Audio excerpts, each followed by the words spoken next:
आनन्दमानन्दकरं प्रसन्नं ज्ञानस्वरूपं निजभावयुक्तं योगीन्द्रमीड्यं भवरोगवैद्यं श्रीमद्गुरुं नित्यमहं स्मरामि। हार्दध्वान्तनिराशवासरमणिर्विज्ञानवारानिधिः भक्ताभीष्टसहस्रपूरणविदौ चैतन्यचिन्तामणिः सदभृङ्गेऽप्सितविष्णुभक्तिनलिनी व्याकोशहेतुदयः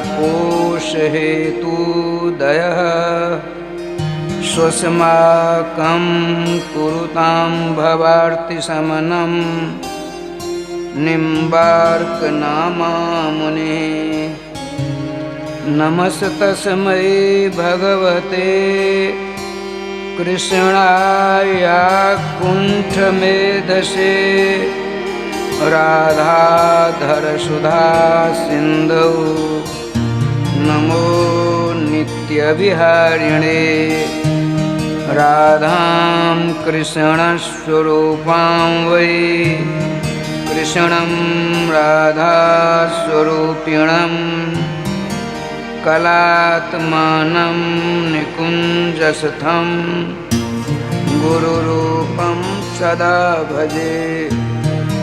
वाञ्छाकल्पतरुभ्यश्च कृपासिन्धुभ्य एव च पतितानां पावनेभ्यो वैष्णवेभ्यो नमो नमः।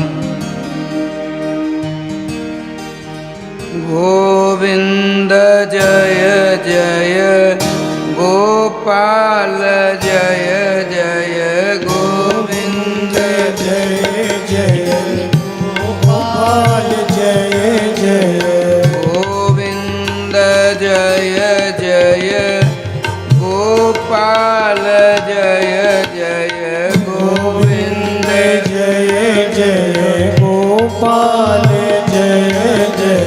श्री राधा रमण हरे गोविन्द जय जय श्री राधा रमण हरि गोविंद जय जय। श्री राधा रमण हरे गोविन्द जय जय राधा रमण हरि गोविंद जय गोविन्द जय जय गोपाल जय जय गोविन्द जय जय गोपाल जय जय गोविन्द जय जय गोपाल जय जय गोविंद जय जय गोपाल जय जय। श्री राधा रमण हरे गोविन्द जय जय श्री राधा रमण हरि गोविंद जय। श्री राधा रमण हरे गोविन्द जय जय राधा रमण हरि गोविंद जय। श्री राधा सर्वेश्वर भगवान की जय। श्री गुरुदेव भगवान की जय। सकल संत समाज की जय।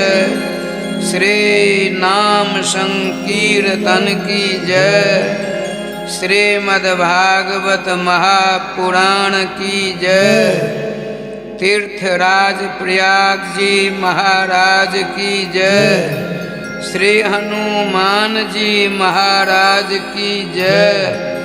जय जय श्री राधे श्याम नाम महाराज की जय। जय जय श्री राधे श्याम नाम महाराज महाराज की जय। आनंद कंद स्वरूप ब्रज पुरंदर नंदन भगवान सर्वेश्वर सर्वाधार राधा प्रियकांत श्याम सुंदर के मंगलमय नामामृत का रसास्वादन किए बिना हम मानवों का कल्याण होना नितांत असंभव है। चाहे आप समस्त वेदों के मंत्रों को कंठ कर लें, महाभारत 1,00,000 श्लोकात्मक है, उसका बिल्कुल भली भांति अध्ययन कर लें, समस्त संस्कृत वाङ्मय ग्रंथों को कंठ कर लेने पर भी सच्ची शांति, सच्चा आनंद, सच्चा सुख से आप अपने आप को कोसों दूर ही रख पाएंगे। अतः बिना परिश्रम से एक बहुत ही बढ़िया सर्व साधन सम्राट भगवान श्री राम कृष्ण के मंगलमय, मधुमय, आनंदमय तथा रसमय नाम है। उस नामामृत का हमेशा रसास्वादन करते रहिए, आप चकाचक हो जाएंगे, इसमें दो राय नहीं है, अन्यथा फकाफक तो होना ही है। अच्छा राधे श्याम जी, कल का प्रसंग श्रीमद् भागवत महापुराण का जो मंगलाचरण हमारे वृंदावन के रसिक मूर्धन्यों, संतों, रसकाचार्यों का एक अनोखा सिद्धांत है। श्रीमद् भागवत महापुराण की महिमा, महात्म्य अन्यत्र कहाँ ढूंढते हो?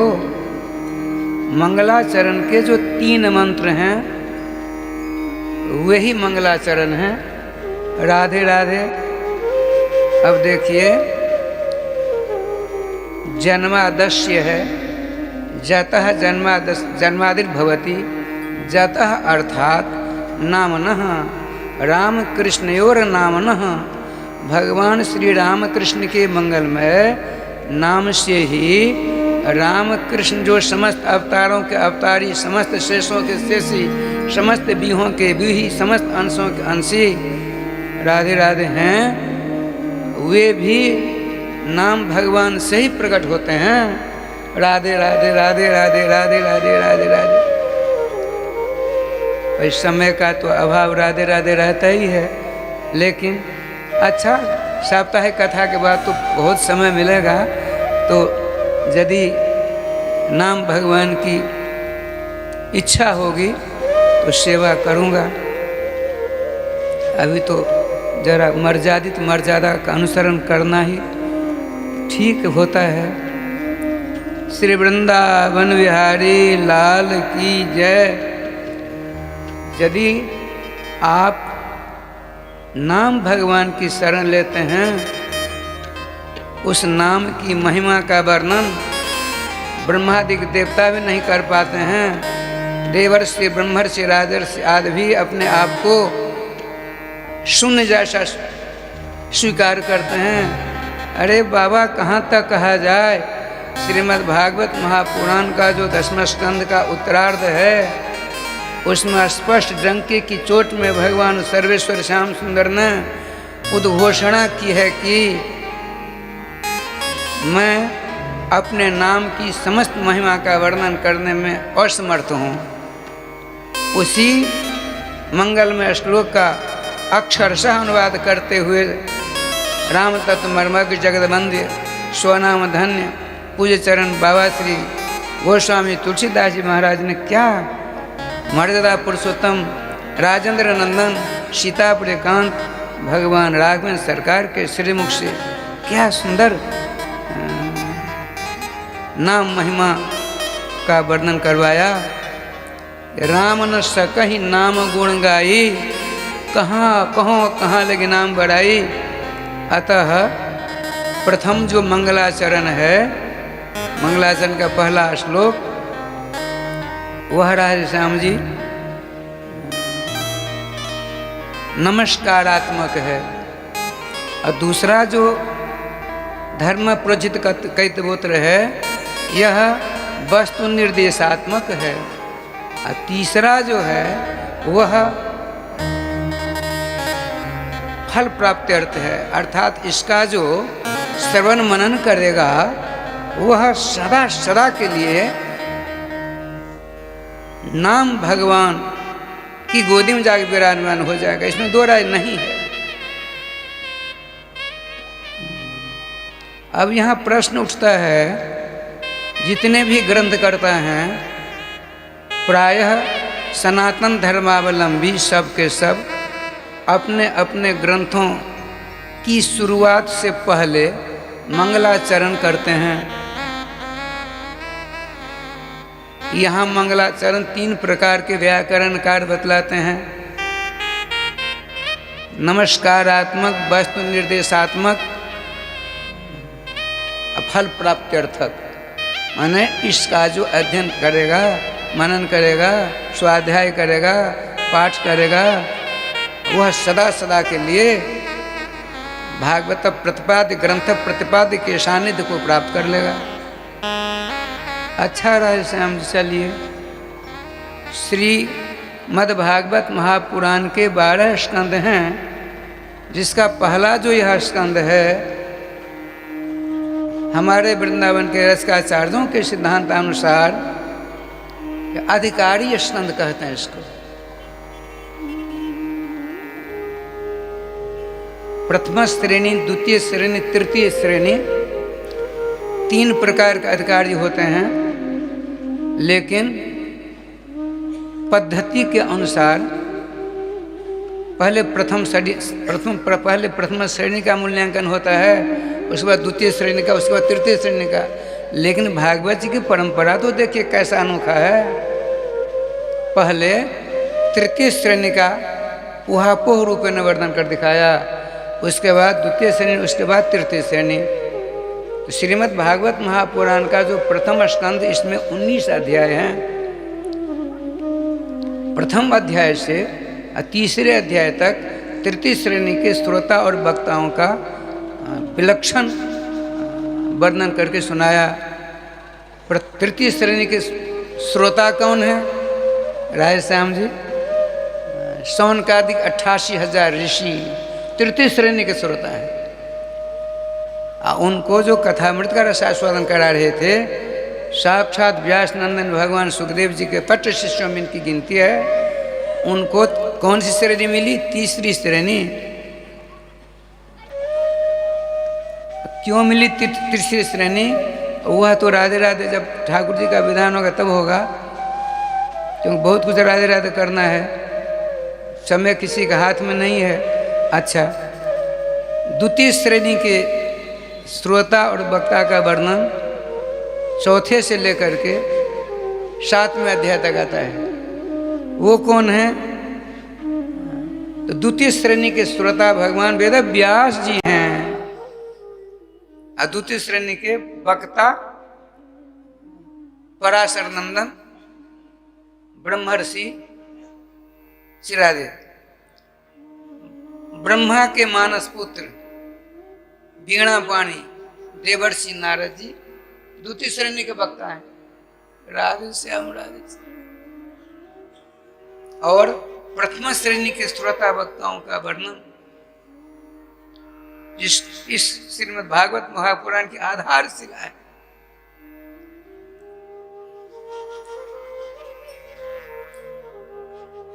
प्रथम श्रेणी के श्रोता पांडुकुल भूषण सुरत्रि सम्राट राजराजेश्वर भक्त प्रवर अभिमन्यु के कुमार उत्तरा के लाडले लाल श्री परीक्षित जी प्रथम श्रेणी के श्रोता। अब प्रथम श्रेणी के वक्ता जय राधे राधे स्वयं भगवान श्री कृष्ण ही सुखदेव जी आकर विराजमान हैं। तो प्रथम श्रेणी के स्रोत वक्ता भगवान दिगंबर वेशधारी श्री शुकाचार्य जी महाराज। अच्छा, श्रीमद् भागवत महापुराण का वर्णन बड़े अनोखा ढंग से श्री शौनकादिक ऋषियों ने प्रश्न किया, जिसका समाधान श्री सूत जी महाराज करते हैं। प्रश्न कई एक प्रकार के किए गए। भगवान अवतार क्यों लेते हैं, अवतार करके कौन कौन से कार्य करते हैं, अवतार लेने का क्यों क्या प्रयोजन है। जब उनकी भ्रुकुटी टेढ़ी हो जाती है तो न जान क्या हो जाता है। उनको अवतार लेने का क्या आशय था। और जब वे दिव्य धाम चले जाते हैं तो धर्म कंग शरणं गतः, तो धर्म किसके शरण चला गया, किसके शरण जाता है, किसकी शरण जाता है बताइए। श्रीमान सूत जी ने कहा, क्या सुंदर राजे सामने, अवतार सतो रक्षा, भगवान के जावन मात्र अवतार होते हैं, सतपुरुषों की रक्षा करने के लिए ही होते हैं। सतपुरुषों की रक्षा की बेला में उनके सामने जो आता है उसको दिव्य गति प्रदान कर देते हैं। मुख्य प्रयोजन हमारे श्री धाम वृंदावन में कोतवाली थाना के सामने एक सूचना पत्र है, उसमें लिखा है,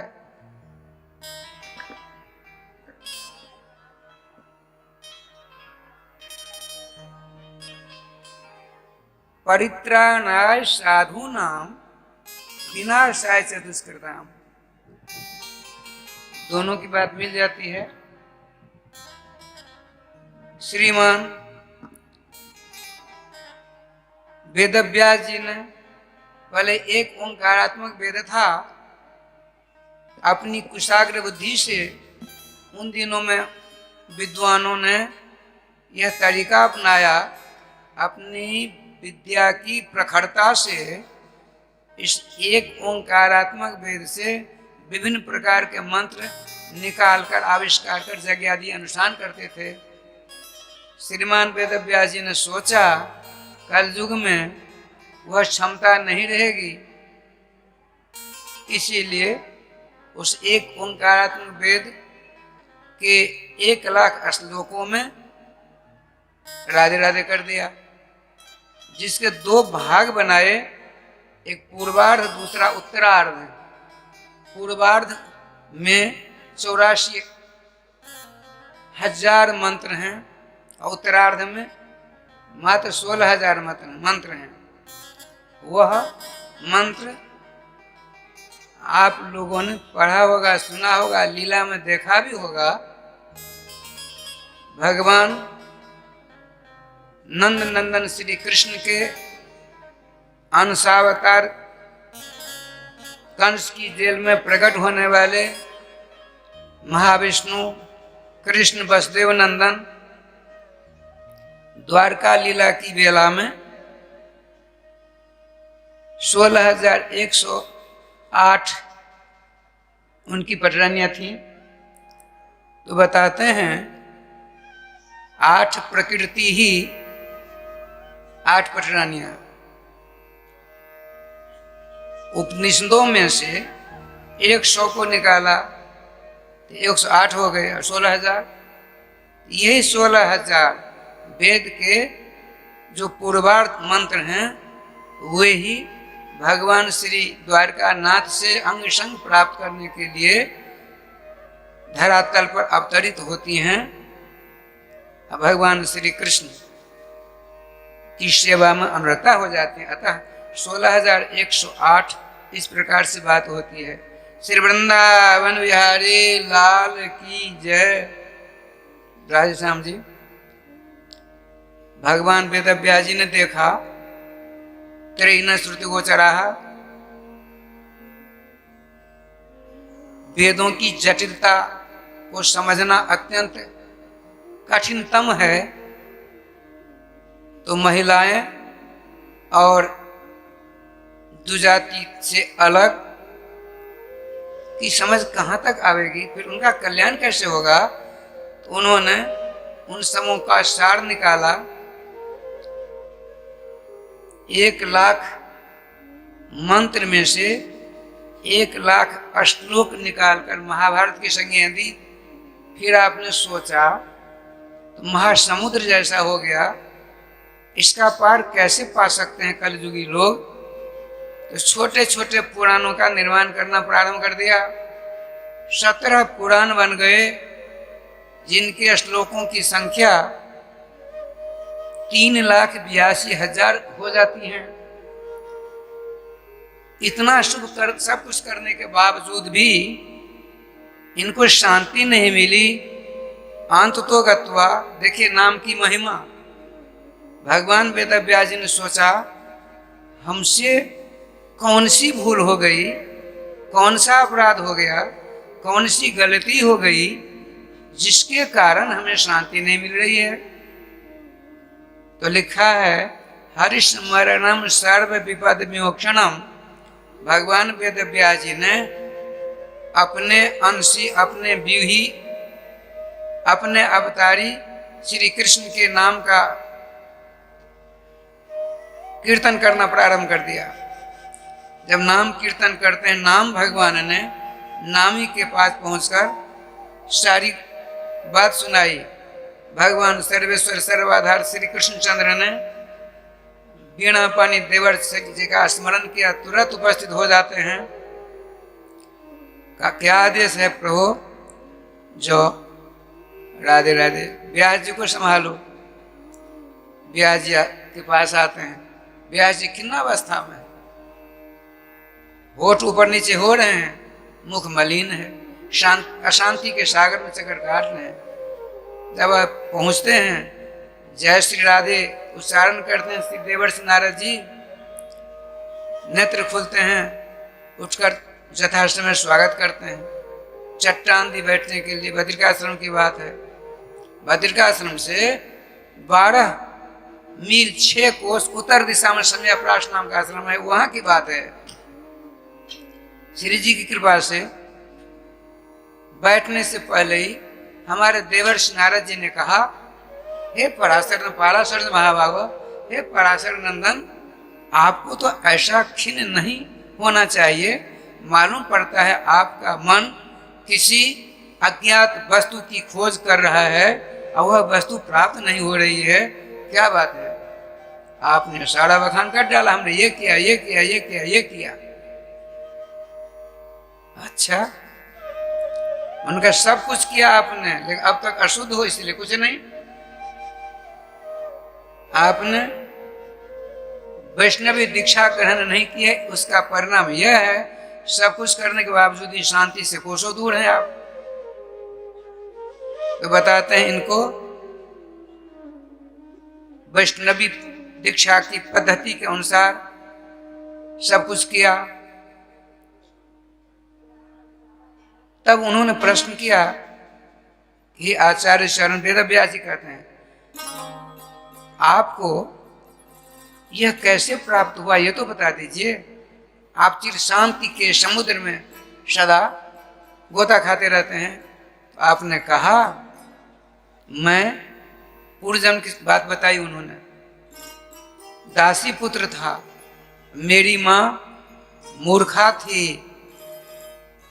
उन्होंने संत से भी ब्राह्मण के यहाँ नौकरानी का काम करना प्रारंभ कर दिया था। मैं छोटा सा बच्चा था, लेकिन मेरे प्रति उस बुढ़िया माँ, मेरी माँ की आसक्ति इतनी जटिलतम हो गई, एक सेकंड मुझको नहीं देखती तो केवल व्याकुल हो जाती है। संजोग की बात, संतों की एक टोली, संतों का एक समाज आ गया उस ब्राह्मण के यहाँ, संत से ब्राह्मण के घर। देखिए, बहुत ही सुंदर विचारणीय विषय यह है। हम 2-4 इकट्ठे होते हैं तो संसार की बातें करते हैं, नहीं करते हैं, लेकिन नाम जापक संत जो इकट्ठे होते हैं, नाम रूपी लीला धाम नहीं लगे रहते हैं हमेशा, और वही चर्चा छिड़ जाती है। ठाकुर जी का विधान देखिए, 2 घंटे कीर्तन आदि सबके बाद प्रवचन करते, नाम रूप लीला आदि के ऊपर प्रकाश डालते। महंत जी महाराज शांति के साथ जैसे आप लोग बैठे हो, उसी प्रकार सब के सब ग्रामवासी कथा श्रवण करने आते। 4 महीने का क्रम था श्री जी का विधान। देवर्षि नारद जी कहते हैं उस बाल्यावस्था में मैं दासी कुमार होने पर भी सबसे आगे बैठ जाता। जब तक उनकी कथा होती तब तक माननीय वेदव्यास जी मेरे पलके नहीं गिर पाती। मैं निर्निमेष दृष्टि से उनके मुखारविंद की ओर देखता, मुस्कुराता रहता, अनवरत अपने कानों को दोना बनाकर उनके मुखारविंद से निसरित कलिमलहारिणी पतित पावनी भक्त रस प्रदायिनी कथामृत का पान किया करता। मेरी निश्चंचलता को देखकर इतने खुश हुए श्री महाराज जी। बुलाया, मंत्र दिया, राम बोला, नाम रख दिया। अच्छा, प्रसाद ग्रहण करके उठते तो अपनी पत्तल पर बिठा कर कहते, मूल में लिखा है उच्छिष्ट लेपानंद मोदित दुजे ही। उनका शीत प्रसाद, एक प्रसाद होता है, एक महाप्रसाद होता है, एक शीत प्रसाद होता है। संतों की जूठ होती है वो शीत प्रसाद, माने सदा सदा के लिए शीतलता प्रदान कर देती है वो चीज। लेकिन दुर्भाग्य आज हम संतों के शीत प्रसाद से अपने आप को दूर रखना चाहते हैं, कहीं कुछ गड़बड़ सरबड़ न हो जाए। आपकी सारी गड़बड़ियों के कान को पकड़कर शीत प्रसाद दूर कर देते हैं। चतुर्मास्या का अंत होता है, गुरुदेव अपनी मंडली लेकर के प्रस्थान करते हैं, नगर वासी सब के सब पीछे पीछे चलते हैं। श्री जी का विधान देखिए क्या लीला हुई। कम चौड़ी थोड़ा जल वाली एक नदी थी। सबके सब संत महात्माओं के साथ गुरु जी जाने लगे। मैं भी पीछा कर लिया। मैया हमारी रोने लगी छाती पीट कर, अरे लाला, अरे बच्चा, अरे वो राम बोला क्या करता है तू। मेरी माँ रो रही थी। मेरे गुरु जी पीछे मुड़कर देखते हैं, समझ गए, लौटते हैं। आशीर्वाद दिया। राम बोला तुम चिंता मत करो, हमने जो तुमको मंत्र दिया है भगवान नाम, बस हमेशा उसी का जाप किया करना। हम आशीर्वाद देते हैं, इसी शरीर से तुमको एक बार सर्वेश्वर श्याम सुंदर की दिव्य झांकी के दर्शन तुम कर पाओगे। सत्यम विधातुम निज भृत्य वास्तवम, अपने भक्तों की वाणी की रक्षा हमेशा सर्वेश्वर श्याम सुंदर करते हैं। खड़े खड़े वह राम बोला, बताते नारद जी, मैं देख रहा था, जो ही आंखों का ओझल उनका दृश्य हुआ, मैं अचेत हो गया। मुझे कुछ पता नहीं, पीछे मालूम पड़ा 3 दिन 3 रात तक मैं अचेतावस्था में रहा। उस अचेतावस्था में नाम भगवान मेरे मुख से निकलते रहे। और हुआ क्या, नाम भगवान ने मुझको एक अलौकिक महिमा मंडित दिव्य धाम में ले जाकर विराजमान कर दिया। वहाँ हमने जुगल श्री राधा माधव के दर्शन कर कृतकृत हो गया। फिर तो जोर जोर से कीर्तन करने लगा, परिक्रमा लगा। मैं क्या करा मुझे कुछ पता नहीं। जब तीसरे दिन मेरी आंख खुली तो मैं कहाँ से कहाँ गया। राधे राधे। देवर्षि नारद जी कहते हैं, मैं तो उसी रूप का चिंतन करता हुआ नाम अमृत का रसास्वादन करता, एकांत में बैठ जाता। मेरी माँ आती, राम बोला क्या करता है, आंख मत बंद कर, चल भोजन कर। मैं परेशान हो गया। कुछ ही दिनों में मैंने भगवान से निवेदन किया, प्रभु मेरी 2 प्रार्थना है। 2 प्रार्थना कौन कौन से 2 प्रार्थना है? आप अपने चरणों की भक्ति मेरी माँ को दे दो, नहीं तो अपनी शरण प्रदान कर दो।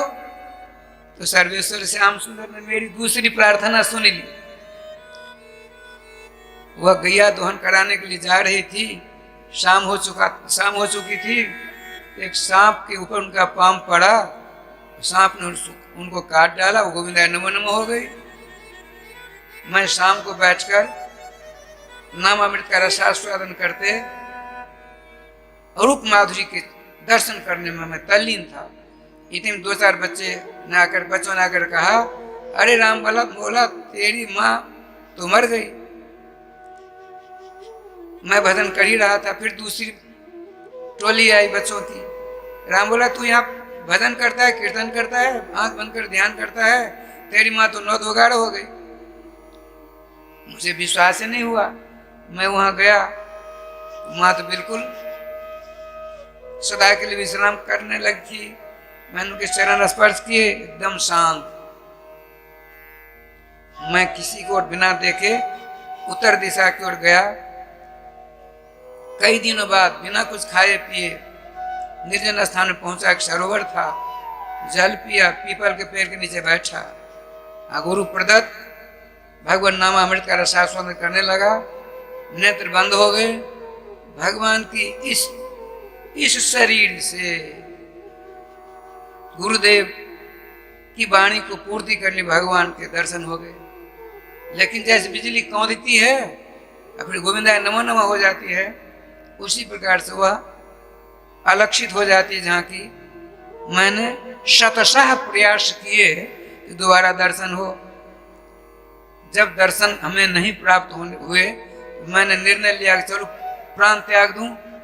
प्राण त्यागने का मैंने संकल्प लिया ही आकाशवाणी होती है, दासी पुत्र राम बोला चिंता मत कर, हमने तुमको अरे अविपक्व कषाय नाम दुर्दर्शो हम कुजोगी नाम, जिसका हृदय रूपी फल पकता नहीं तब तक मैं उसका ग्रहण नहीं करता। तेरा कच्चा पग है, फल है, अभी हृदय कच्चा है। लेकिन तुम्हारे जो गुरुजी नाम जप परायण, उनके वचनों को हमने पालन किया, एक बार दर्शन दिया। चिंता मत करो, ब्रह्मा जी विश्राम करने वाले हैं, उनकी सांस के द्वारा अंदर जाना। जब उनकी नींद टूटेगी, मानस पुत्र होकर के राधे राधे करना। मैं नाम लेने लगा, समय आया, वही हुआ। ब्रह्मा जी के मानस पुत्र होकर मैं आ गया। मुझको यह क्षमता प्राप्त हो गई समस्त लोकांतरों में भ्रमण करने की, समस्त जीवों की भाषा जानने की, समस्त देवताओं की, गंधर्वों की, मानवों की, दानवों की, पिशाचों की, मंदिरों की, सबों की भाषा जानने की क्षमता हमें प्राप्त हो गई। तो श्री जी कृपा से मैंने सोचा चलो भगवान विष्णु के दर्शन करावे। मैं विष्णु लोक पहुंचा, उनके चरणों में नमस्कार किया। बड़े खुश होकर उन्होंने अपने गले की जय श्रीराधे वैजयंती माला हमको पहना दी और कहा जाओ अपनी माँ के दर्शन करो। मैं जब गए महालक्ष्मी जी के पास, वह चित्रशाला में बैठी थी, तो उनकी चित्रशाला में अनेक वाद्यों को मैंने देखा। ये आजा गाजा बाजा को देखा। माता जी के चरणों नमस्कार किया। माता जी ने आओ नारद जी आओ बैठो, कहाँ से आए हो? तो पिताजी के दर्शन करके, अर्थात भगवान नारायण के दर्शन करके आपके श्री चरणों के दर्शन करने के लिए आए। बताओ क्या चाहिए, मांगो तुम जो कुछ चाहिए। तो उन्होंने कहा माँ हमको कुछ नहीं चाहिए, एक चीज चाहिए जो आप पास में है। तो क्या? ये वीणा हमको दे दो। राधे राधे। उनका ये तो नहीं, और चाहे ले लो तुम, सब लो, लेकिन वीणा नहीं दे सकती। क्यों? इसी वीणा के तार पर अंगुलियों के माध्यम से गुनगुनाती हुई अपने प्राण वल्लभ को रिझाती रहती हूँ, कैसे दे दूं? राधे से। मैं उदास होकर भगवान नारायण के पास पहुंचा। मेरी उदासी का कारण समझ में आ गया। उनका क्यों घबराते, चलो मैं चलता हूं। राधे राधे। मेरी अंगुली पकड़ कर ले गए। उनका देवी देवर्षि नारद जी अनंत ब्रह्मांड में भ्रमण करके तुम्हारी प्रशंसा क्या करेंगे, इसलिए इनको बीना चाहिए, इसलिए इनको बीना चाहिए। प्रशंसा सबको अच्छी लगती है, लेकिन ध्यान रखिए क्या सुंदर शास्त्रीय सिद्धांत है। यदि किसी को अपनी प्रशंसा सुनकर प्रसन्नता होती है, खुशी होती है, तो उसका पूर्ण क्षय होता है, उसके पुण्य का नाश होता है। और निंदा सुनकर के यदि तकलीफ होती है तो पुण्य का नाश होता है। राधे श्याम, राधे श्याम। निंदा सुनकर प्रसन्नता होनी चाहिए, खुशी होनी चाहिए, आनंद होना चाहिए। और प्रशंसा सुनकर राधे श्याम जी कष्ट होना चाहिए। लेकिन वर्तमान में विपरीत बात है कि नहीं? जय श्री राधे। इसीलिए हमारे युग पुरुष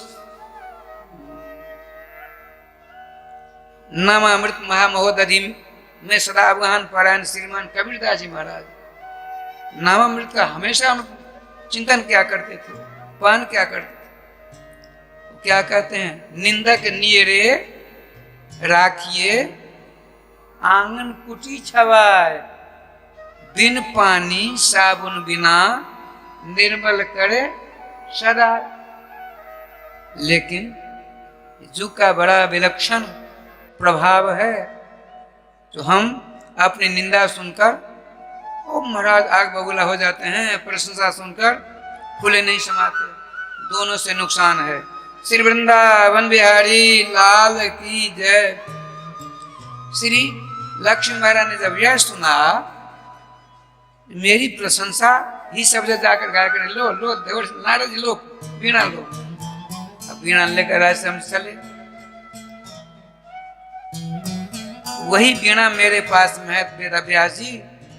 गुरु जी आप अपनी इस वीणा को कभी रखते हो किसी जगह? नहीं नहीं। जैसे हमारे भगवान राघवेंद्र सरकार हमेशा 24 घंटों अपने पास में धनुष को रखते हैं, श्री कृष्ण हमेशा वेणु को रखते हैं, उसी प्रकार से मैं सदा वीणा को पास में रखता हूं। मूल में लिखा है, इसलिए इसको अलग नहीं करता। आहूत में शीघ्रम दर्शनम जाति चेतसी। जैसे किसी ने किसी को बुलाया और वह तुरंत उपस्थित हो गया, उसी प्रकार से जो ही मैं इस वीणा के तार पर अपने उंगली से यों यों तुनतुनाता हूँ, इतने में हमारे हृदय में हृदयेश्वर भावेश्वर सर्वेश्वर श्याम सुंदर आकर विराजमान हो जाते हैं। इसलिए इसको कभी नहीं अलग करता। राधे श्याम। श्री वृंदावन बिहारी लाल की जय। राधे श्याम जी, आपने कहा अब तक जितना कुछ किया है वो सब का सब काक तीर्थ मुसंत तो अचावन के समान बनाया है। अब आपको मंत्र प्राप्त हो गया, मंत्र का अनुष्ठान करिए तो ठाकुर जी की कृपा से मंत्र के प्रतिपाद जुगल सरकार के दिव्य दर्शन होंगे, उनकी लीला के दर्शन होंगे, धाम के दर्शन होंगे। लिपिबद्ध कर लेना। श्रीमद् भागवत महापुराण श्री नारद जी के उपदेश, उनको उपदेश देकर चले गए। ये ध्यानस्थ होकर के सब कुछ प्राप्त किया, भागवत जी की रचना हो गई। श्री सौनक जी कहते महाराज उस भागवत जी का प्रारंभ कहाँ से ये तो बता दो। कहते सुनिए, महाभारत का आज 18वां दिन है। भीमसेन की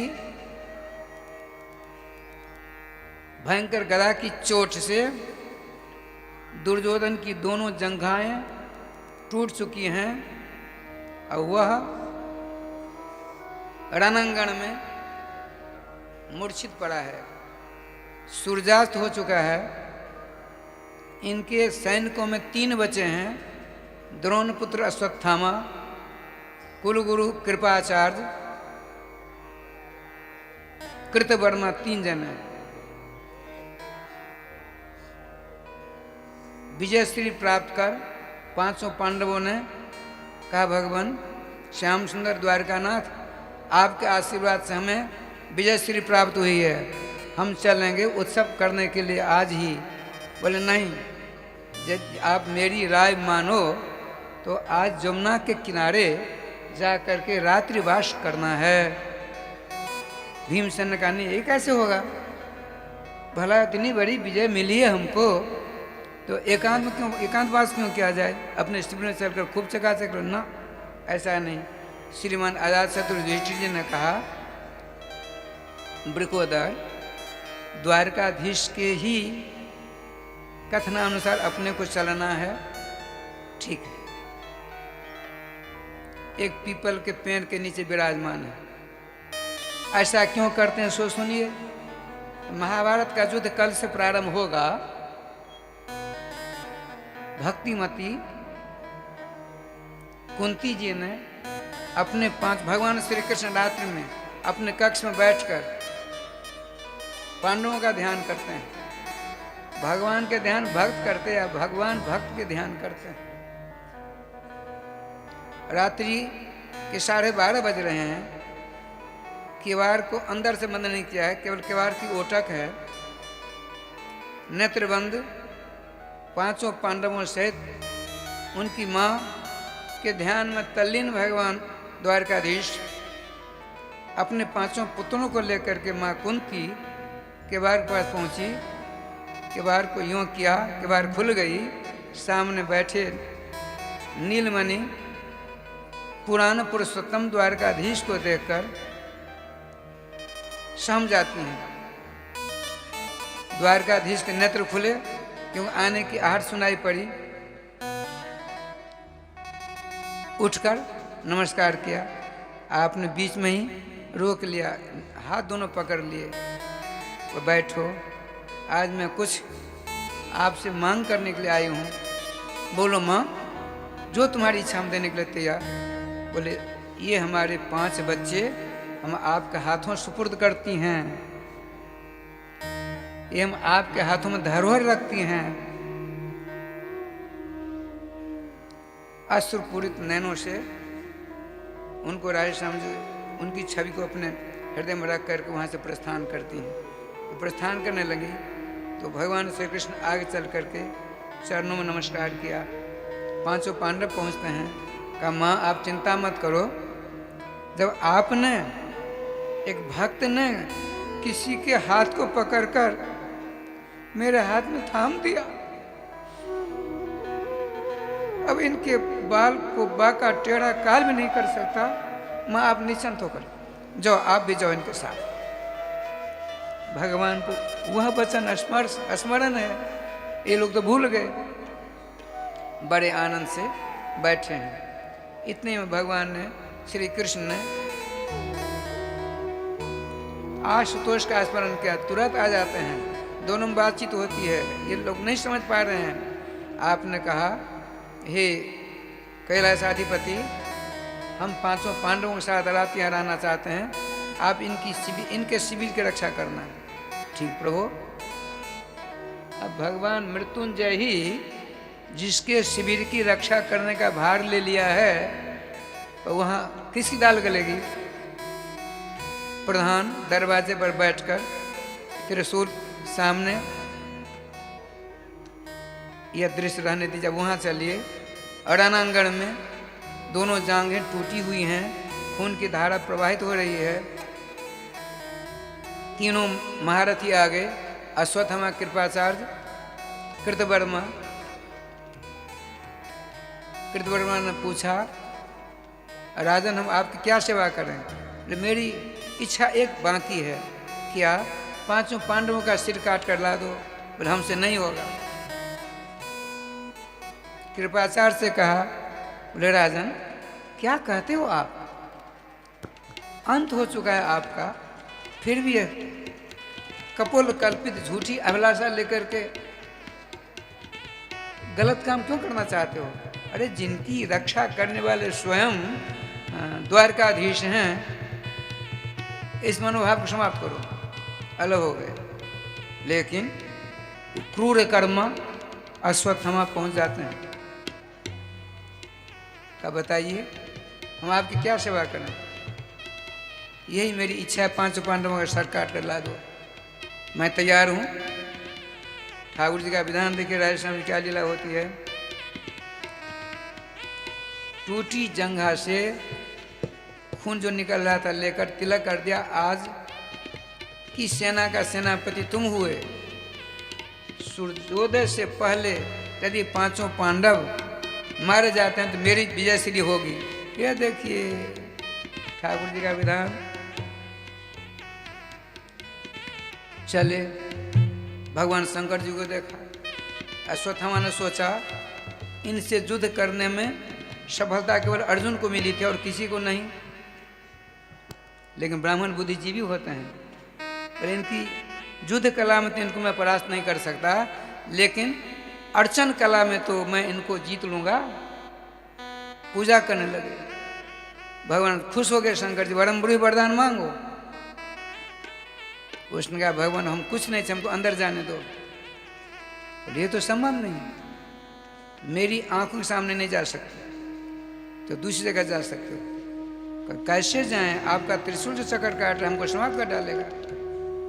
तो बुलाते हैं पास में, अपने अंग से भस्म लेकर के त्रिपुंड कर देते हैं। जो अब तुम्हारे गुरु भाई हो गए, त्रिशूल तुम्हारा स्वागत सत्कार करके अंदर जाने के लिए छूट दे देगा। भगवान शंकर के नेत्र को बचाकर दूसरी तरफ गए, त्रिशूल ने स्वागत किया, क्या बात है हम अंदर जाना चाहते, जाओ। वहां राजस्थान में जो किया सबको पता है। ठाकुर जी का विधान बड़ा बलवान है। पांचों पांडवों के बच्चों का सर लाते हैं, सवेरा होता है, पांचों पांडवों के साथ श्री कृष्ण आते हैं।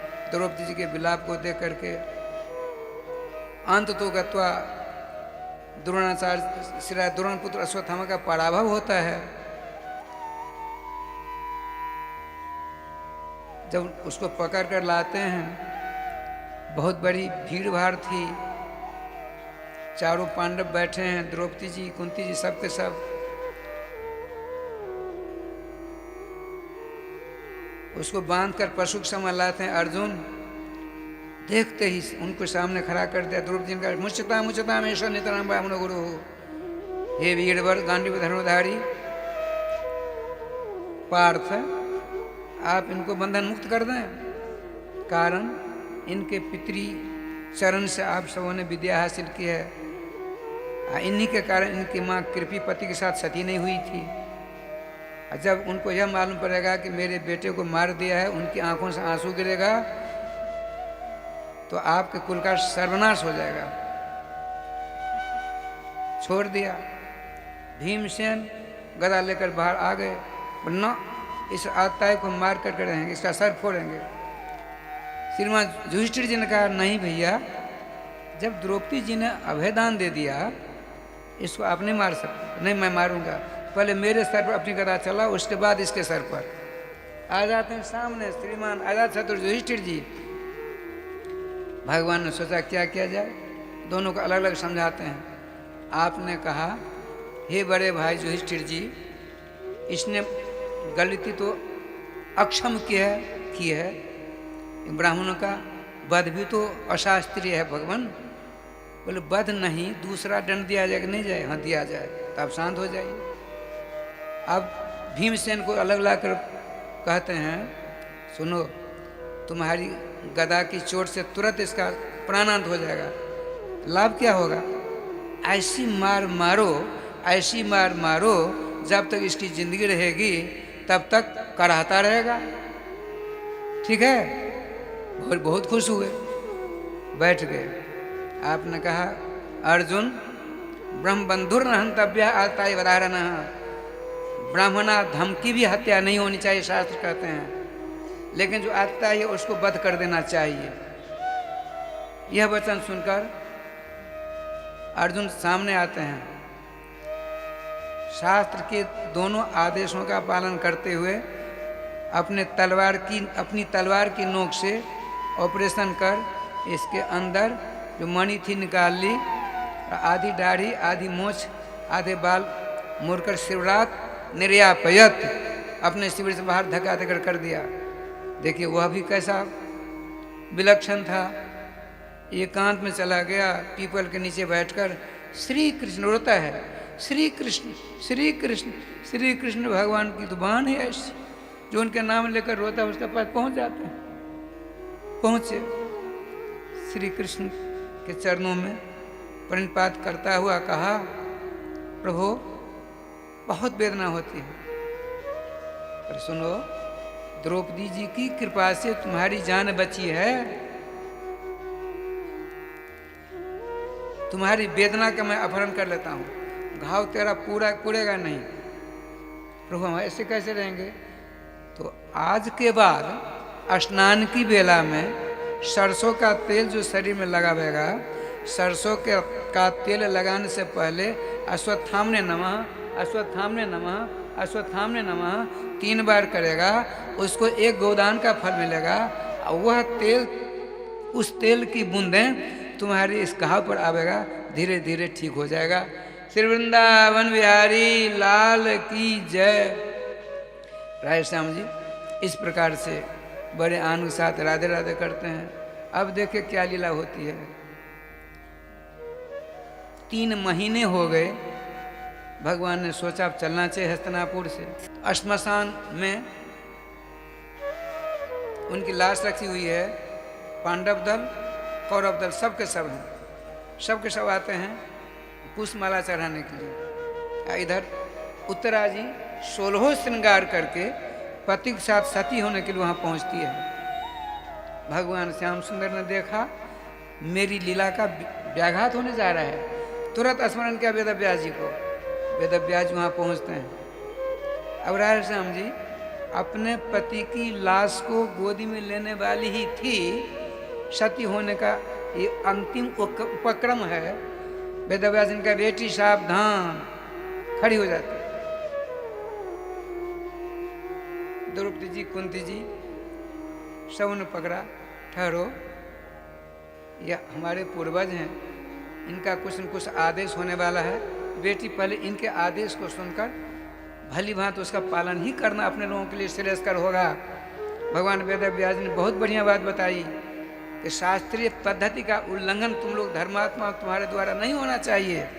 शास्त्र कहते हैं गर्भवती माँ को अपने पति के साथ सती नहीं होना चाहिए, और जिस माँ का बेटा महारथी है उस अपने महारथी बेटे की माँ को भी अपने पति के साथ सती नहीं होना चाहिए। तो महारथी थे अश्वत्थामा। जब द्रोणाचार्य का वध होता है तो कृपी जी जाती हैं सती होने के लिए, वहाँ भगवान वेद व्यास जी ने मना किया, और यहाँ आकर के गर्भवती हैं। तो कहा भगवान मेरा जीवन दुभर हो गया है, अब क्या कहते हो? बेटी चिंता मत करो, तुम्हारे पेट में ये जो प्रेम पुरुषोत्तम खड़े हैं श्री कृष्ण, इनकी वाणी का अवतार होने वाला है, उसके निमित्त यही बनेंगे। अतः बेटी मैं जो कहता हूं मानो, और जब तक ब्रह्मांड रहेगा तब तक तुम्हारे गर्भस्थ बालक का नाम रहेगा। इसके माध्यम से जो एक ग्रंथ सम्राट आवेंगे उनकी शरण लेकर के अनंत अनंत जीवों का कल्याण होगा। तुरंत उत्तरा जी ने उनके चरणों नमस्कार किया, सती होने से अपने आप को अलग किया। श्री कुंती जी द्रौपदी जी ले जाती हैं शिविर में। तो गर्भ में तो बच्चा था ही, ब्रह्मास्त्र का प्रयोग किया। 5 पांडवों ने अपनी ओर आते हुए द्रोणपुत्र अश्वत्थामा के बाण को समाप्त कर डाला। भगवान श्री कृष्ण रथासीन होने वाले थे, इतने में ब्रह्मास्त्र की भयंकर ज्वाला से वो पीड़ित हो रही है गर्भवती माँ उत्तरा। आपने सोचा क्या किया जाए, अपने ससुर से कहें, 5 हमारे ससुर हैं, लेकिन ना, गलत परंपरा मैं नहीं चलाऊंगी। मैं भारत की महिषी हूँ, अपनी परंपरा का अक्षुण्ण रूप में पालन करूंगी। जब हमारी सास के ऊपर कुंती जी को ऊपर किसी प्रकार की आपत्ति विपत्ति संकट आती तो भगवान के मंगलमय नाम का स्मरण करती।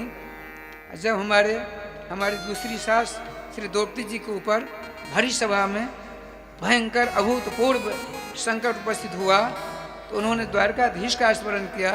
द्वारकाधीश ने वस्त्रावतार धारण करके उनकी रक्षा की। मैं भी श्री कृष्ण के पास चलूं।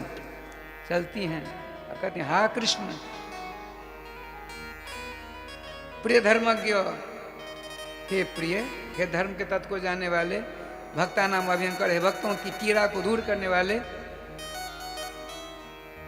भगवान श्री कृष्ण रथ को छोड़कर तुरंत पहुंच गए पास में ही। उत्तरे, अरे भाई, अद्यवाब शतांत प्राणना मृत्युरेव च, आज मरो चाहे 100 वर्ष बाद मरो, मरना तो अवश्यंभावी है। मरने से डरती हो? नहीं प्रभु, ऐसी बात नहीं है। आपके समक्ष हमारे कुल पूज्य भगवान वेदव्यास जी ने कहा था, मेरे उदर में एक अभूतपूर्व आपका भक्त है।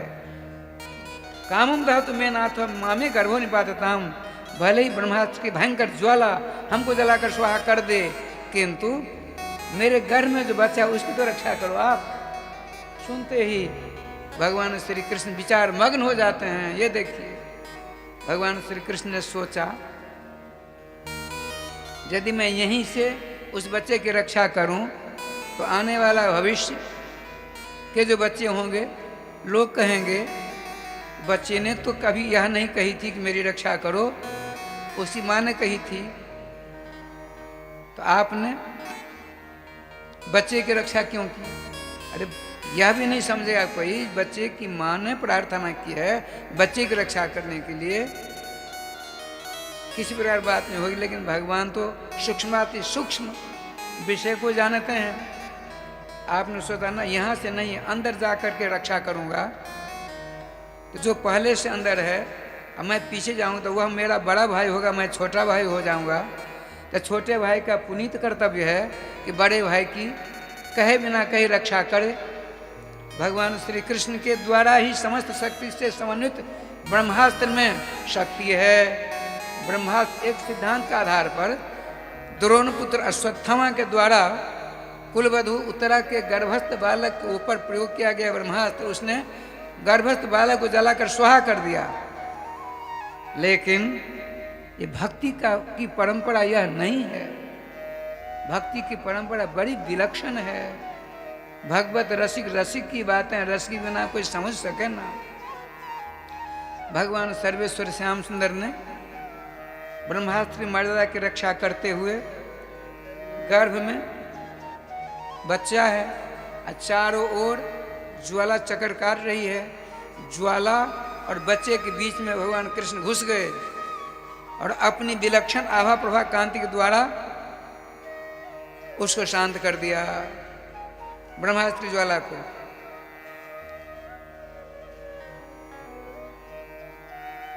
बच्चा जो मर गया था उसको जिला दिया। राधेश्याम जी, एक बात। दूसरी बात,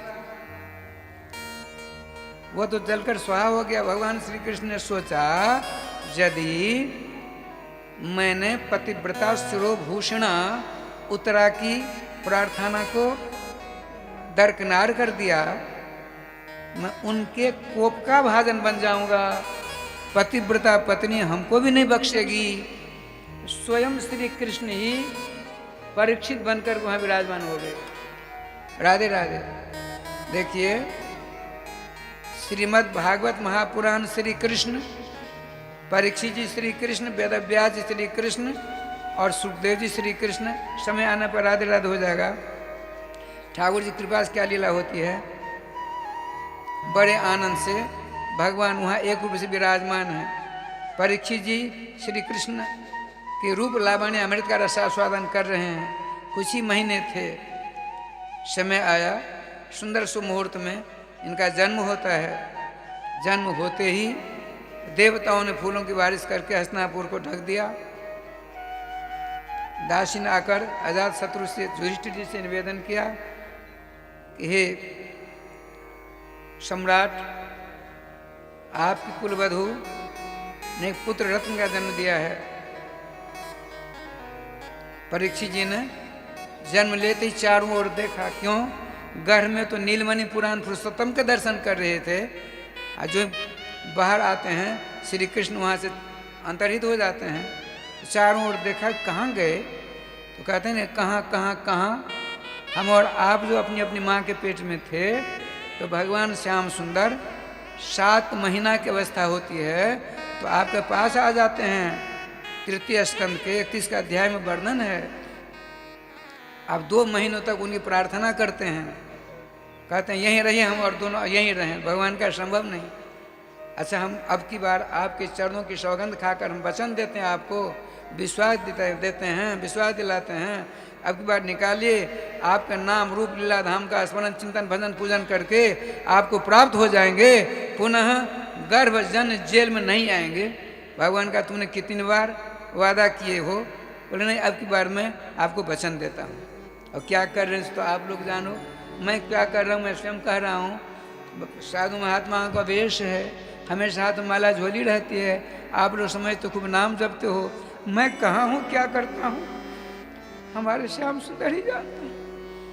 श्री वृंदावन बिहारी लाल की जय। गोविंद जय जय, गोपाल जय जय, गोविंद जय जय, गोपाल जय जय। श्री राधा रमण हरि गोविंद जय जय, राधा रमण हरि गोविंद जय।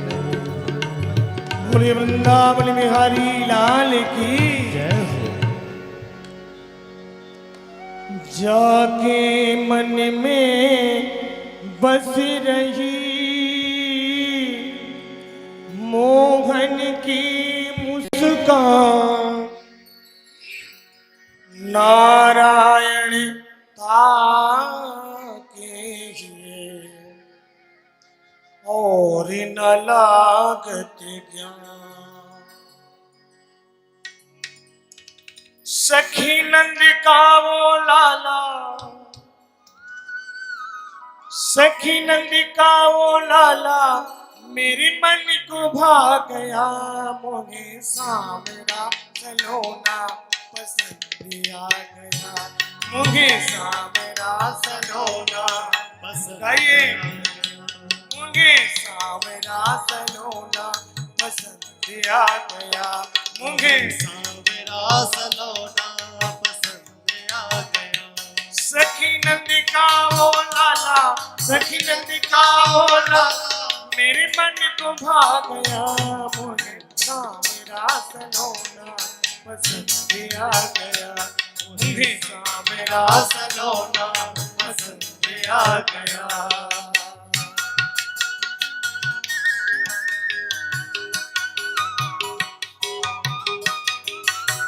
राधे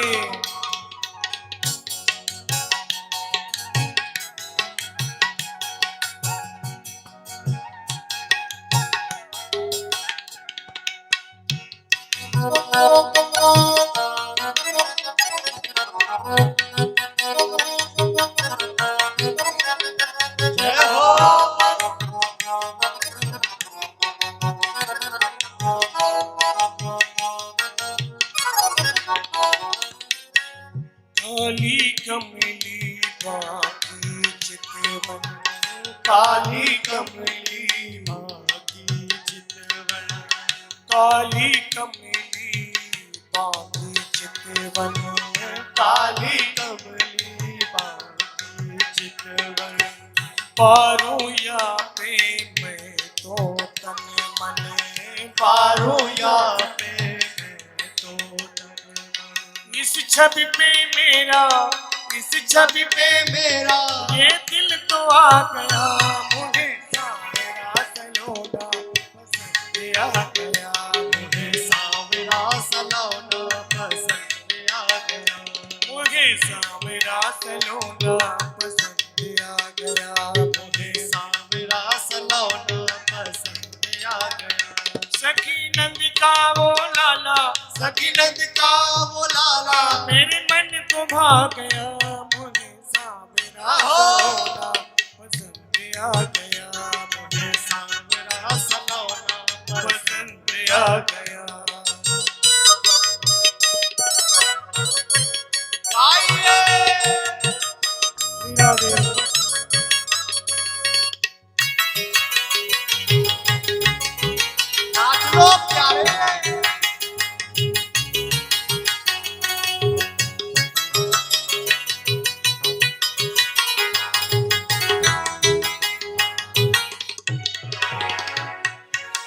जब कान्हा की मुरली बाजे, जब कान्हा की मुरली बाजे। जय हो।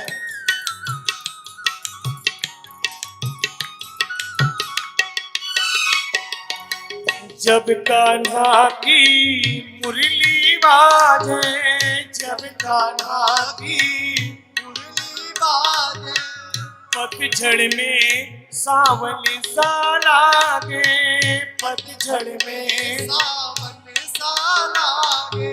मुरली की धुन पे, मुरली की धुन पे हमको नचा गया मोहे सावरा सलोना पसंद आ गया, मोहे सावरा सलोना पसंद आ गया। हमें सावरा सलोना पसंद आ गया, हमें सावरा सलोना पसंद आ गया। सखी नंद का वो लाला, सखी नंद का वो लाला मेरे मन को भा गया, मोहे सावरा सलोना पसंद आ गया, मोहे सावरा सलोना पसंद आ गया। राधे। ताली सेवा करते हुए जय हो।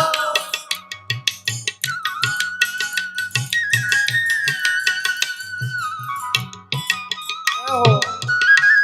भले हाथ।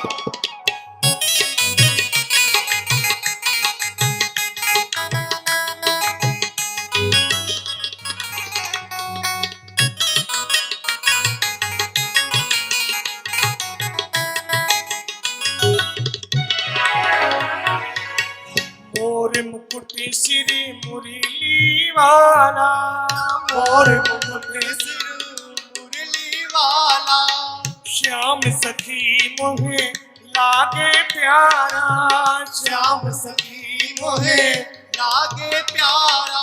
ब्रज का वो ग्वाला, ब्रज का वो ग्वाला चितवन में छा गया, मोहे सावरा सलोना पसंद आ गया, मोहे सावरा सलोना पसंद आ गया। सखी नंद का वो लाला, सखी नंद का वो लाला मेरे मन को भा गया, मोहे सावरा सलोना पसंद आ गया, मोहे सावरा सलोना पसंद आ गया, मोहे सावरा सलोना पसंद आ गया, मोहे सावरा सलोना पसंद आ गया, मोहे सावरा सलोना पसंद आ गया, मोहे सावरा सलोना पसंद आ गया, मोहे सावरा सलोना पसंद आ गया, मोहे सावरा सलोना पसंद आ गया। बोलिए वृंदावन बिहारी लाल की जय, जय श्री राधे।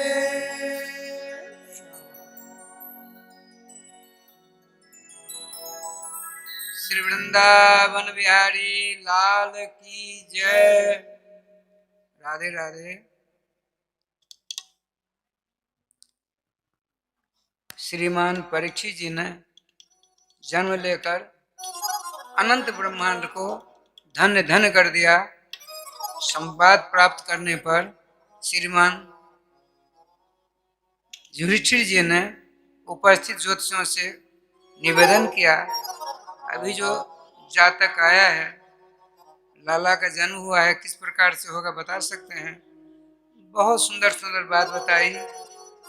भगवान राम के समान धनुर्धारी होगा, कृष्ण के समान सत्य प्रतिज्ञ होगा, अर्जुन के समान शरण में आने वाले सबों की रक्षा करेगा, पृथ्वी के समान क्षमाशील होगा, 3 अश्वमेध यज्ञ करेगा। लेकिन एक योग और है, वह जरा कुछ टेढ़ी मेढ़ी बात है और बताइए निसंकोच।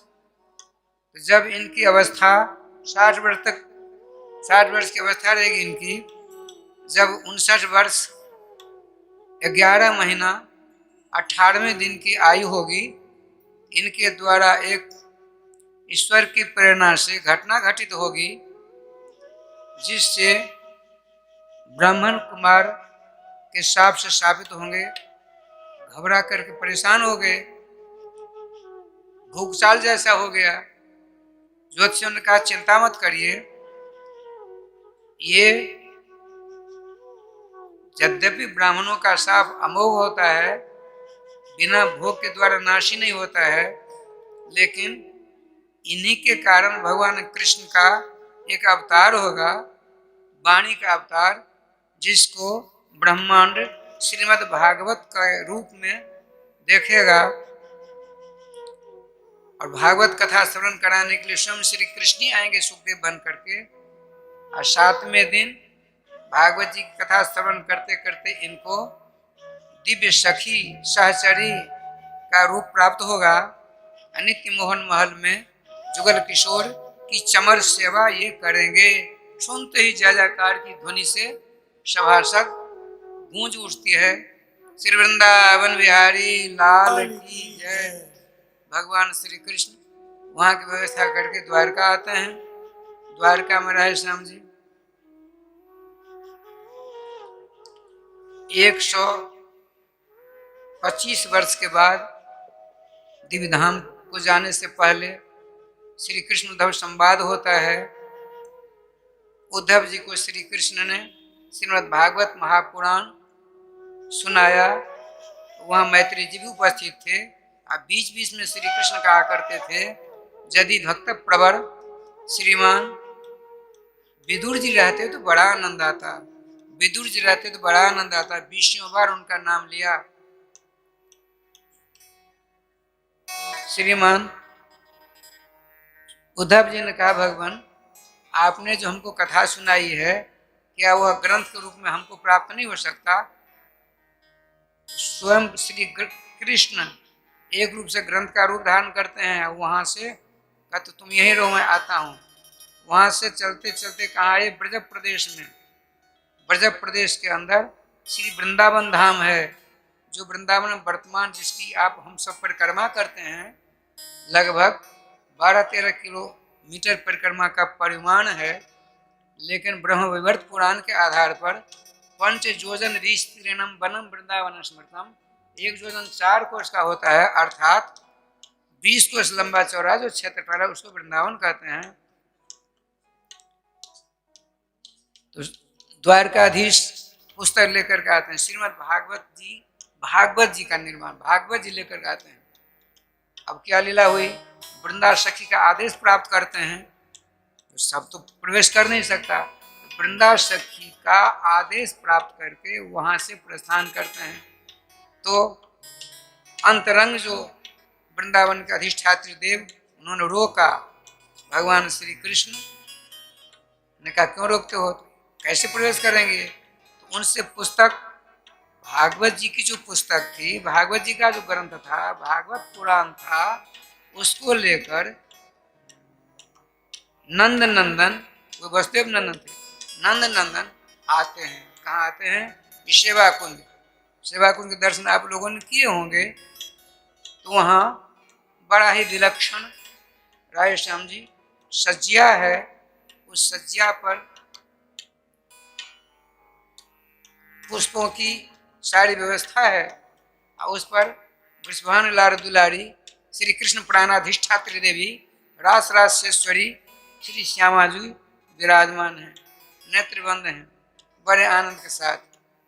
और 2 सखियां हैं दरवाजे पर। श्री कृष्ण ने उनसे आदेश प्राप्त किया अंदर जाने के लिए। कहा अभी तो पौड़ी है श्री जी, बोले मैं जा करके कुछ दर्शन करना चाहते हैं, इसीलिए आप हमको जाने का अवसर दो। तो राय श्याम जी नतमस्तक होकर के उन्होंने कहा ठीक है जाइए। विश्राम कर रही श्री राधा रानी। भगवान श्री श्याम सुंदर ने क्या क्या सो देखिए। राय श्याम श्रीमद् भागवत श्रीमद् नहीं भागवत जी विराजमान कर दिया, और स्वयं अपने दोनों करारविंद से श्री रासेश्वरी राधा रानी के एक चरणारविंद को यूं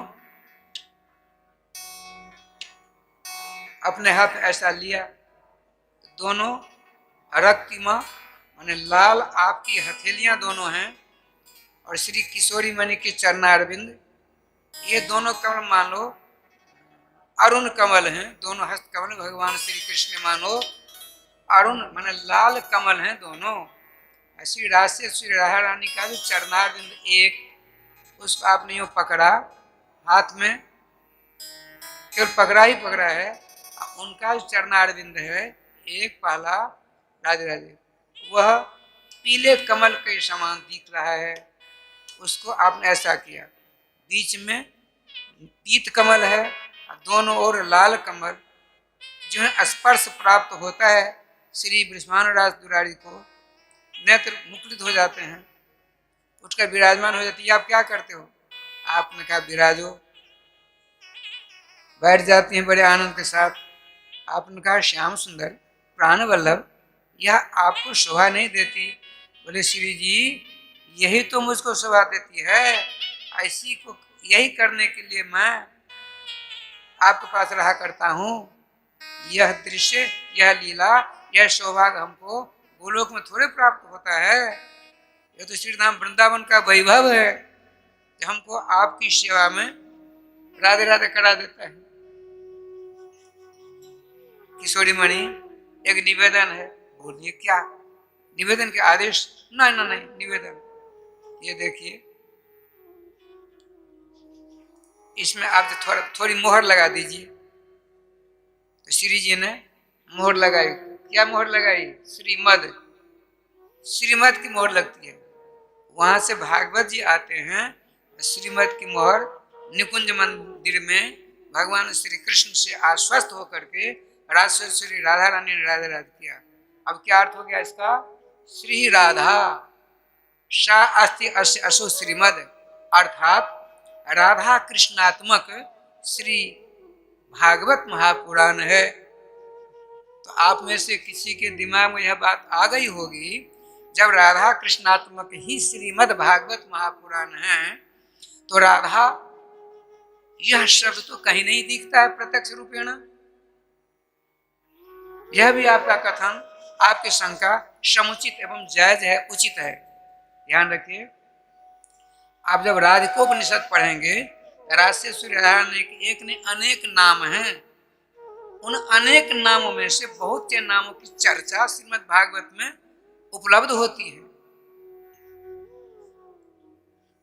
आप कहोगे तो राधा नाम क्यों नहीं स्पष्ट उच्चारण किया श्री सुखदेव जी महाराज ने? तो उनकी प्रतिज्ञा है, आया है कि राधा नामोच्चारणे नो मूर्छा शाणमाष्टि भवेत, अतः नोच्चारण स्पष्टम परीक्षित हृत्किन मुनि।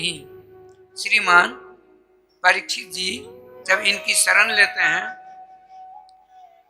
तो उनका चिंता मत करिए आप, मैं प्रतिज्ञा करता हूं आज के 7वें दिन की सायं बेला में सखी का रूप प्रदान करके हाथ में चमर देकर नित्य मोहन महल में जुगल किशोर की सेवा में आपको विराजमान कर दूंगा। यह मेरा नियम है, मैं प्रतिज्ञा करता हूं। यदि एक बार आपकी जीवा से राधा यह शब्द उच्चरित हो जाता तो 6 महीने के लिए भावराज में विभोर हो जाता, तो इनका तो कल्याण नहीं होता।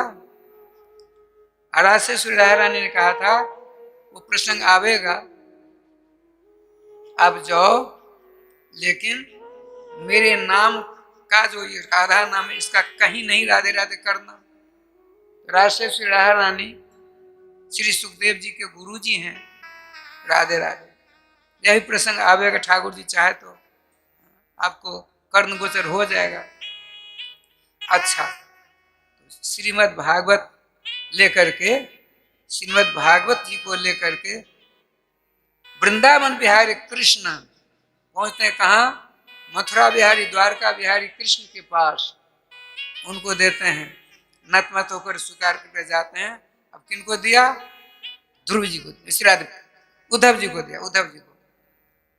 और कहा देखो अब यहां से आप चले जाओ, कहाँ? बद्रिकाश्रम। उनकी अभिलाषा थी एक बार तो मैं ब्रज गोपियों के चरणों की धूली ली, क्या दोबारा नहीं जा सकता?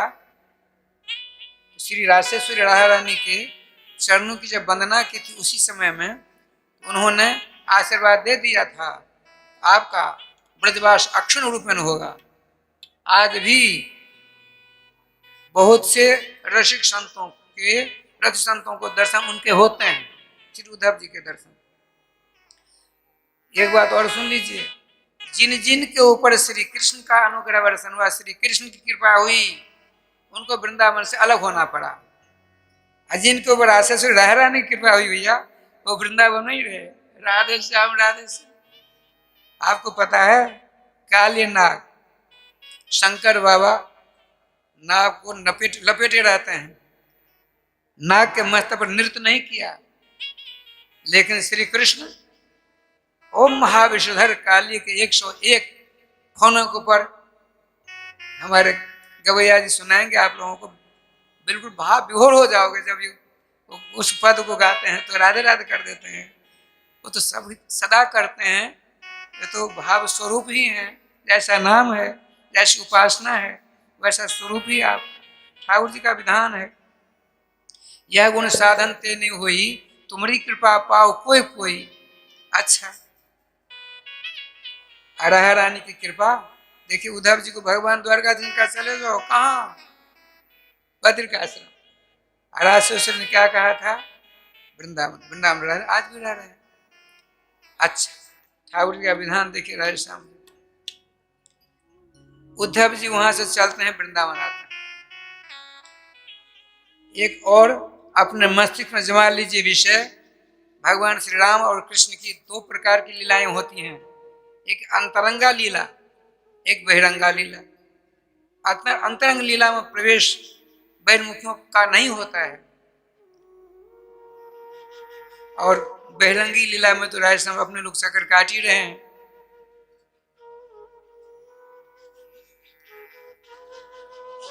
ठाकुर जी का विधान, श्री कृष्ण नंद नंदन 1 सेकंड के लिए श्री धाम वृंदावन को छोड़कर 1 सेकंड के लिए बाहर नहीं जाते, उनकी प्रतिज्ञा है। वसुदेव नंदन श्री कृष्ण द्वारका लीला करते हैं, मथुरा लीला उन्होंने की, सब कुछ सब। तो आप कहोगे गोपियों के द्वारा विरह कैसे? यही तो विशिष्ट बात है। हम बहिरंग दृष्टि वाले हैं, बहिरंग लीला ही देखते हैं। तो अंतरंग दृष्टि होगी, सदा नित्य श्रीधाम वृंदावन में जुगल किशोर की समस्त लीलाओं के आप दर्शना हो जाओगे।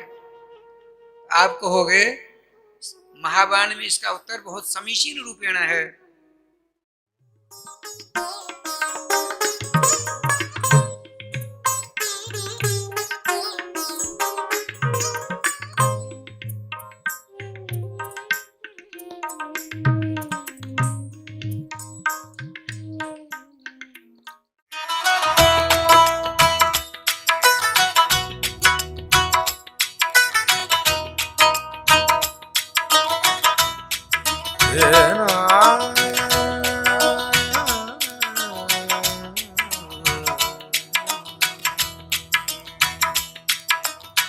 ठाकुर तुम शरणाई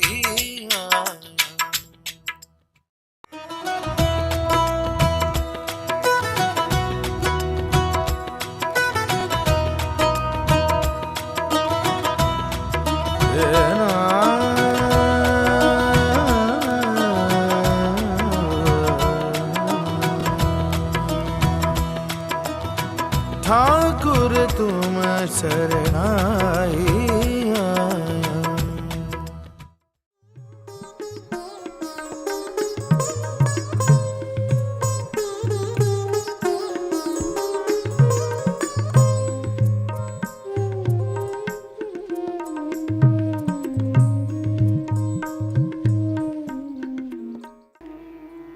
जगदगुरु निम्बारकाचार्य रसिक राज राजेश्वर श्री श्री हरिव्यास देवाचार्य महाराज ने महावाणी नाम के विशिष्टतम महाकाव्य में उट्टंकित किया है। उनके सामने यही प्रश्न आया, जो प्रयागराज में जो मिट्टी है, जो जल है, जो हवा है, जो बादल है, जो धूप है, वैसे ही सारे तत्व वृंदावन में दिखते हैं, तो उसमें इसमें क्या अंतर है?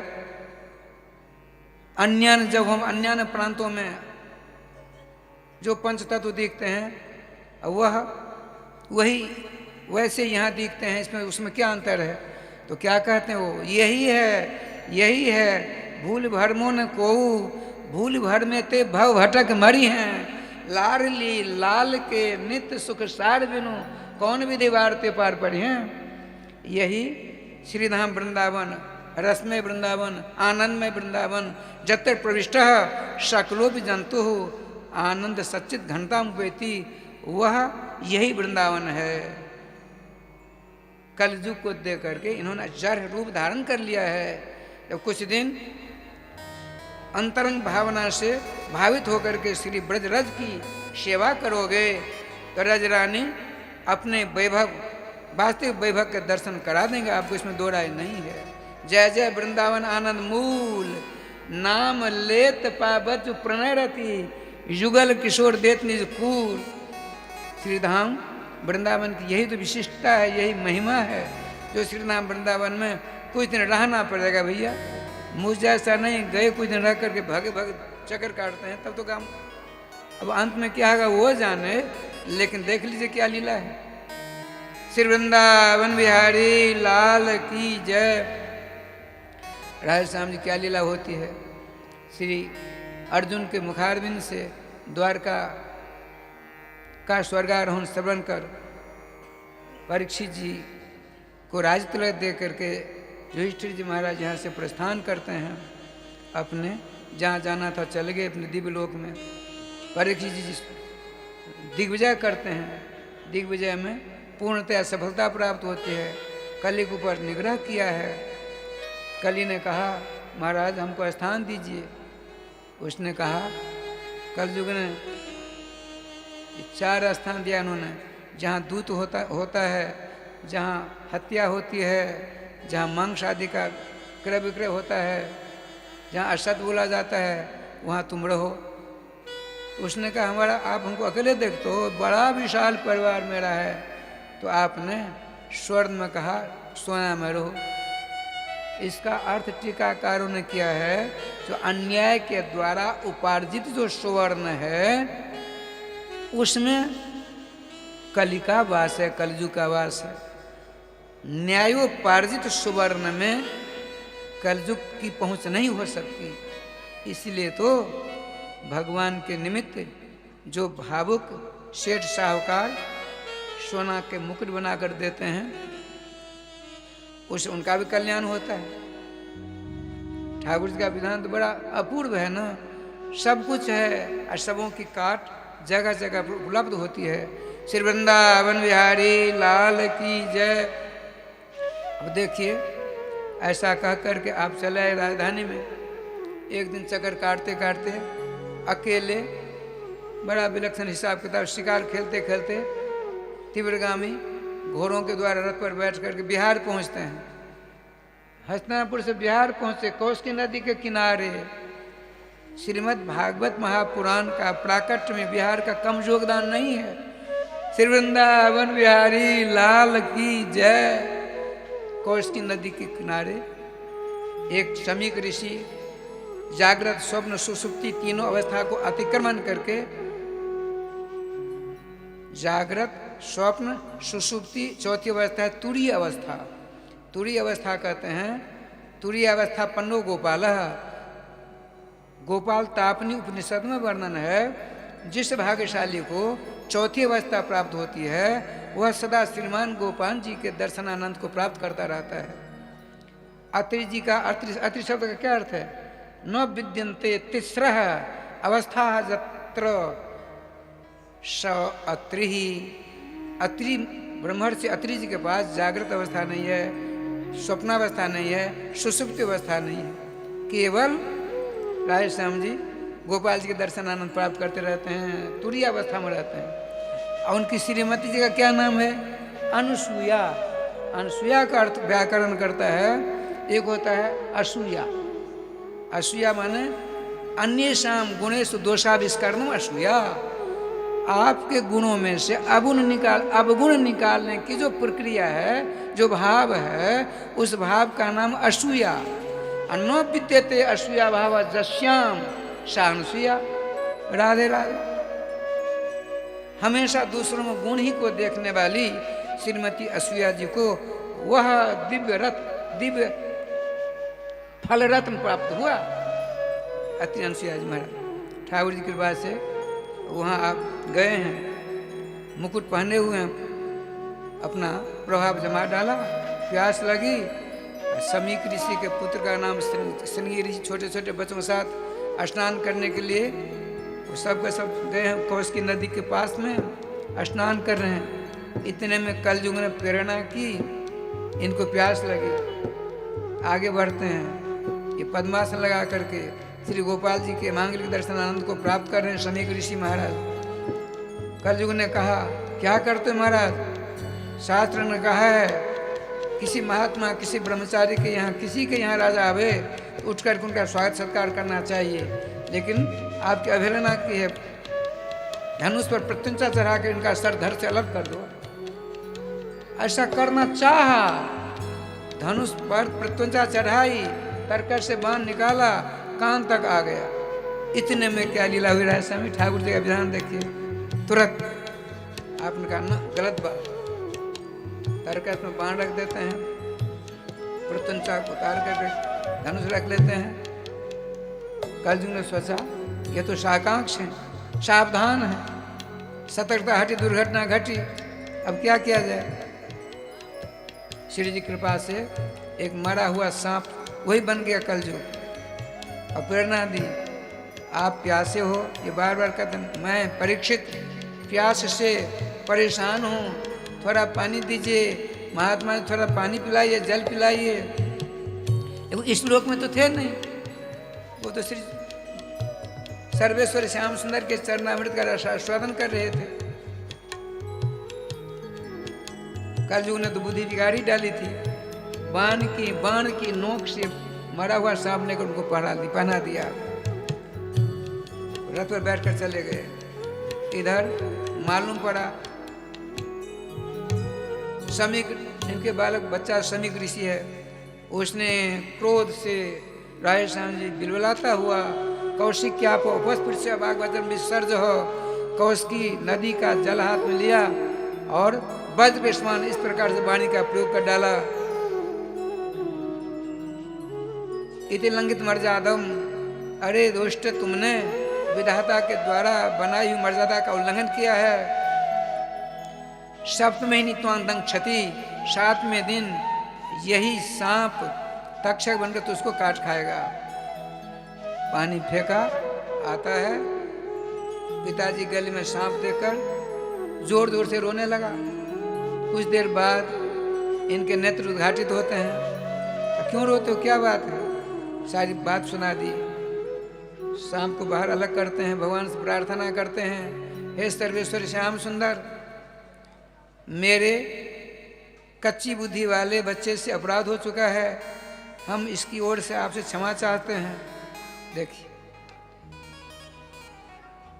और कहा ऐसा भक्त राजा अब नहीं होने वाला है।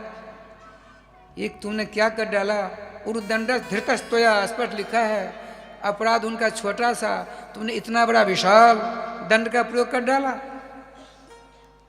ऐसा कहते हुए आपने अपने 2 शिष्यों को बुलाया और कहा जाओ यह सूचना उनको दे दो राजा साहब को, और दोनों चलते हैं। अब ठाकुर जी का विधान देखिए क्या लीला होती है। वहाँ राजा साहब पहुँचते हैं, जब मुकुट उतारा तो सारी घटना सामने आ जाती है। आपने म्यान से तलवार दाएं से निकाल कर बाएं हाथ में दिया, बाएं हाथ में दे करके और इसको काटना चाहा। उनकी पत्नी श्रीमती राजरानी इरावती थी, उसने झट हाथ पकड़ लिया, क्या करते हो महाराज, इस हाथ ने बहुत बड़ा अपराध किया है, इसलिए इसको काट करके दंड देना चाहता। बोले सुन लीजिए, जिस क्षत्रिय का राज्याभिषेक होता है उस दिन से वह राजा कहलाता है, और वह शरीर राजा का नहीं माना जाता, उस राजा का शरीर प्रजा का माना जाता है। आपने, मैं मानती हूँ आपने अपराध किया है, आप प्रजा को आहूत करिए और उनके द्वारा जो दंड विधान होगा उसको भोगना पड़ेगा आपको। ये बात हो ही रही थी रानी राजा के अंदर। इतने में ठाकुर जी का विधान देख क्या लीला हुई। दो मुनि शिष्य आ गए। द्वारपालों ने कहा राजा साहब अंदर हैं। बोले अभी हमको उनसे मेरी सूचना उनके पास दो, बहुत बड़ा अनिष्ट होने वाला है, हमारे सामने उनको आने के लिए प्रेरणा चाहे, हमको ले चलो। एक भगा भगा गया, सारी बात सुनाई। नंगी तलवार हाथ में ही है, भागे भागे आते हैं। कराजन विधाता की बहुत बड़ी विडंबना, जो बात घट गई सो घट गई, वह तो होकर के रहेगी। भूल भुलैया में हमारे गुरु भ्राता श्री श्रृंगी ऋषि ने ऐसा अपराध कर डाला, लेकिन चिंता मत करिए, आप 7वें दिन वही सांप आएगा, आपको काट खाएगा, इसलिए सावधान हो जाइए। आजकल के हम लोग सुनते और कोई सुनता धनी मानी तो ना जाने क्या कर डालता उसको। तलवार को म्यान में रखकर सिंहासन में बिठाया, षोडशोपचार से पूजा की, चरणामृत लिया, नमस्कार किया। आप प्रस्थान करते हैं। क्यों? मृत्यु की सूचना देकर इन्होंने हमको कितना बड़ा कृतकृत कर दिया, हम धन्य धन्य हो गए। मृत्यु की सूचना मिलती है किसी को? राधे राधे राधे राधे। ठाकुर जी का विधान राधे श्याम जी 7 दिन का साप है, 7 दिन का स्वप्न में है, तो इतना बड़ा। अरे यहाँ कोई राजा मर जाता है तो जब तक उसका उत्तराधिकारी का चयन नहीं होता तब तो उसकी लाश नहीं जलती है। और यहाँ चक्रवर्ती सम्राट, परीक्षित जी के बाद चक्रवर्ती सम्राट दूसरा हुआ ही नहीं कोई, यूं ही चले जाएंगे।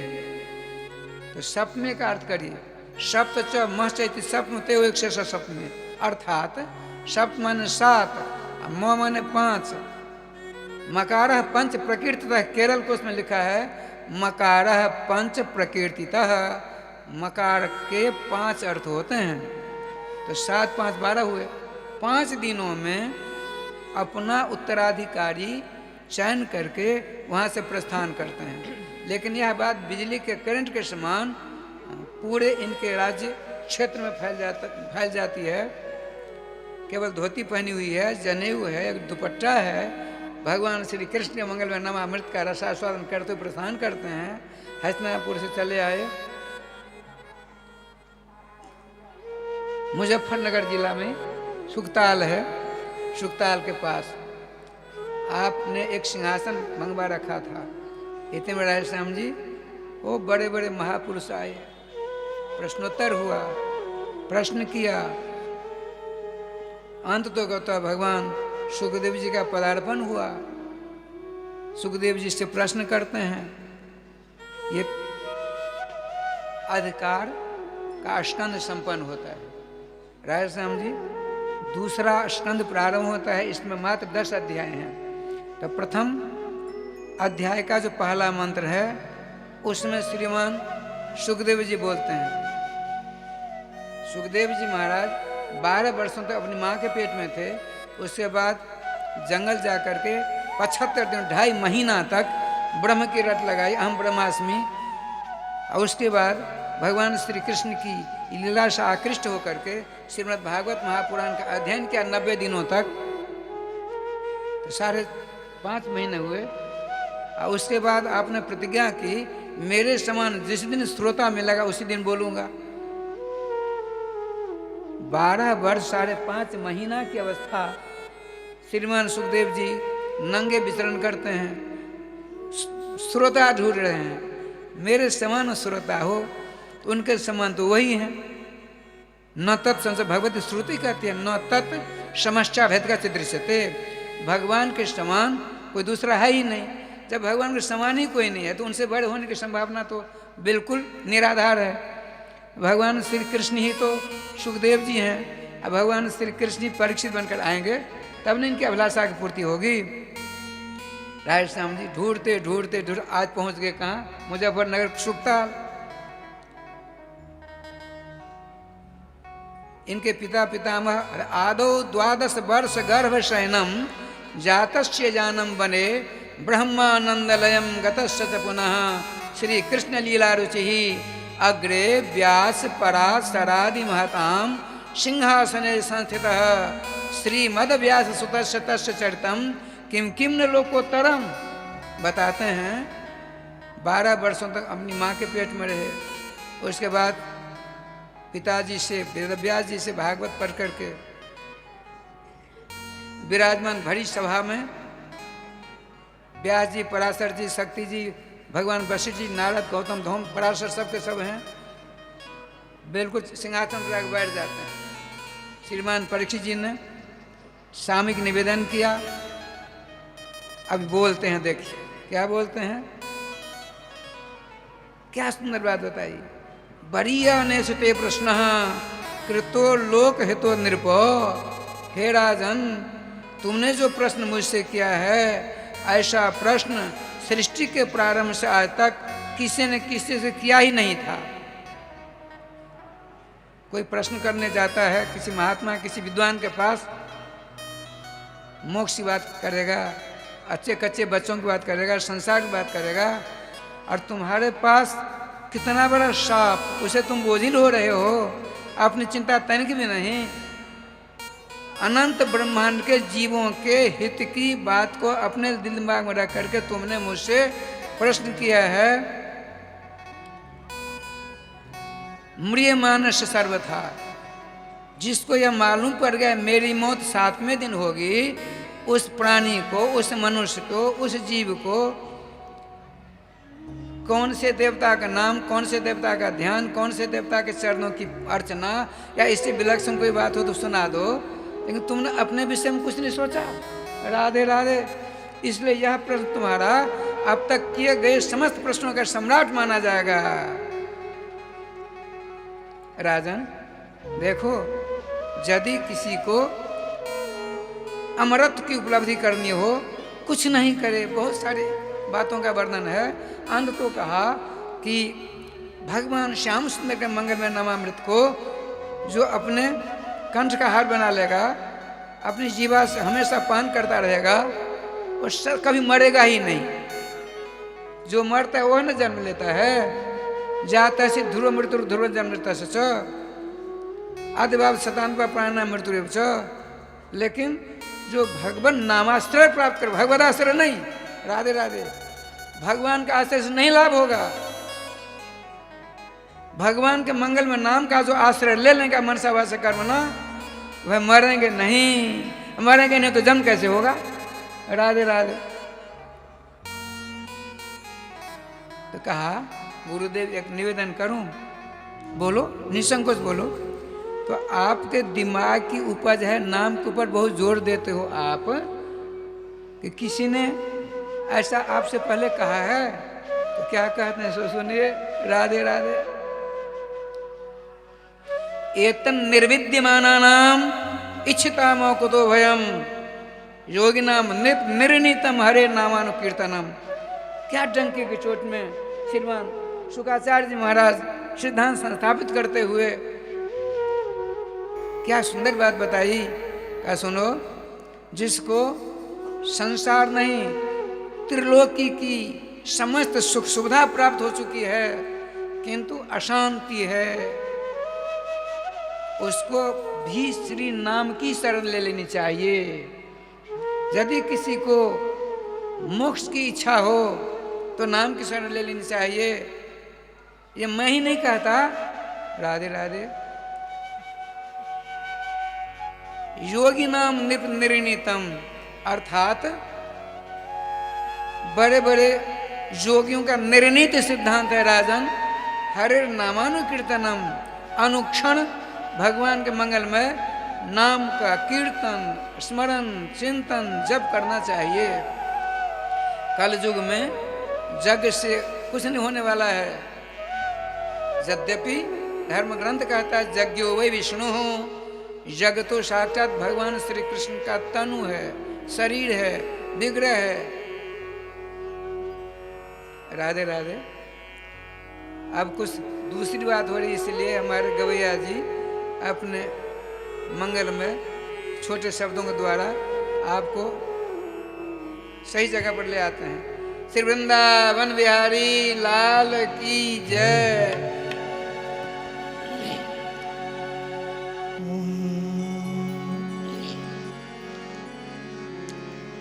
गुरुदेव मेरे प्यारे,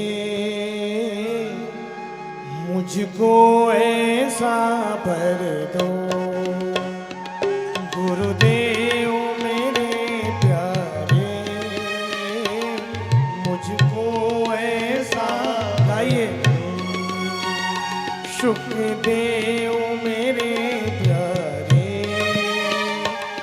मुझको ऐसा भर दो।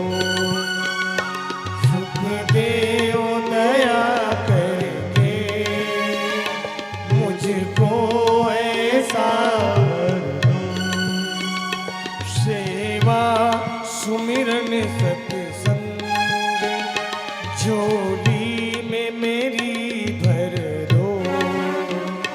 सेवा सुमिरन सत्संग झोली में मेरी भर दो। गुरुदेव कृपा करके मुझको ऐसा भर दो। गुरुदेव कृपा करके मुझको ऐसा भर दो।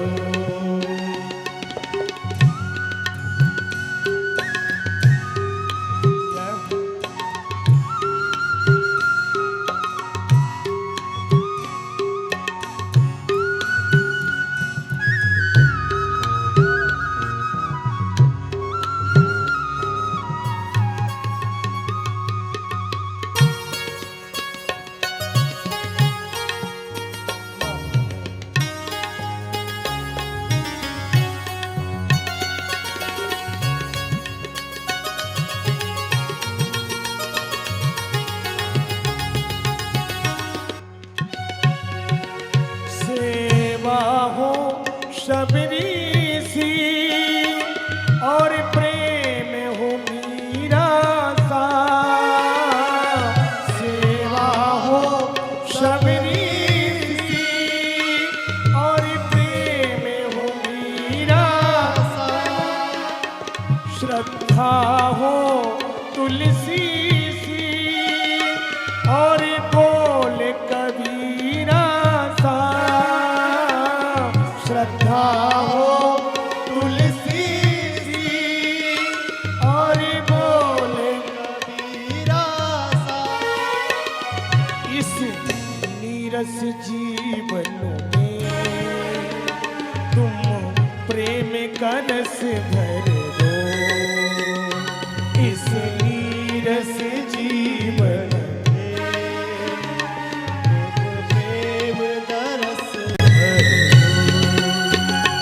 गुरुदेव कृपा करके मुझको ऐसा भर दो। गुरुदेव कृपा करके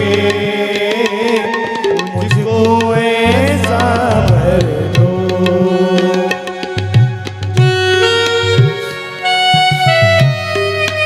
श्री राधा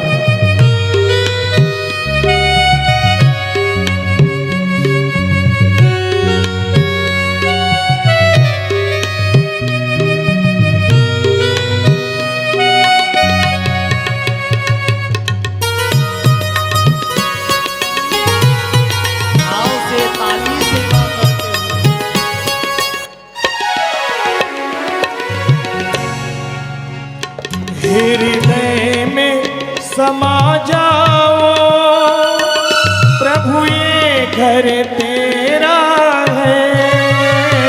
हृदय में समा जाओ प्रभु ये घर तेरा है। तेरा तुझे सौंप दिया क्या लागे मेरा तुझे सौंप दिया क्या लागे मेरा है। चरणों में झुक जाऊं ऐसा मुझको भर दो। चरणों में झुक जाऊं ऐसा मुझको भर दो। गुरुदेव कृपा करके मुझको ऐसा वर दो। गुरुदेव कृपा करके मुझको ऐसा वर दो।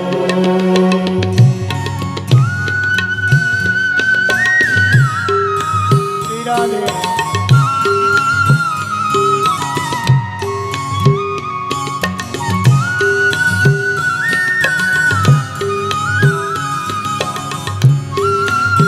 ताली सेवा करते हुए सभी गाएं। सुखदेव जी महाराज की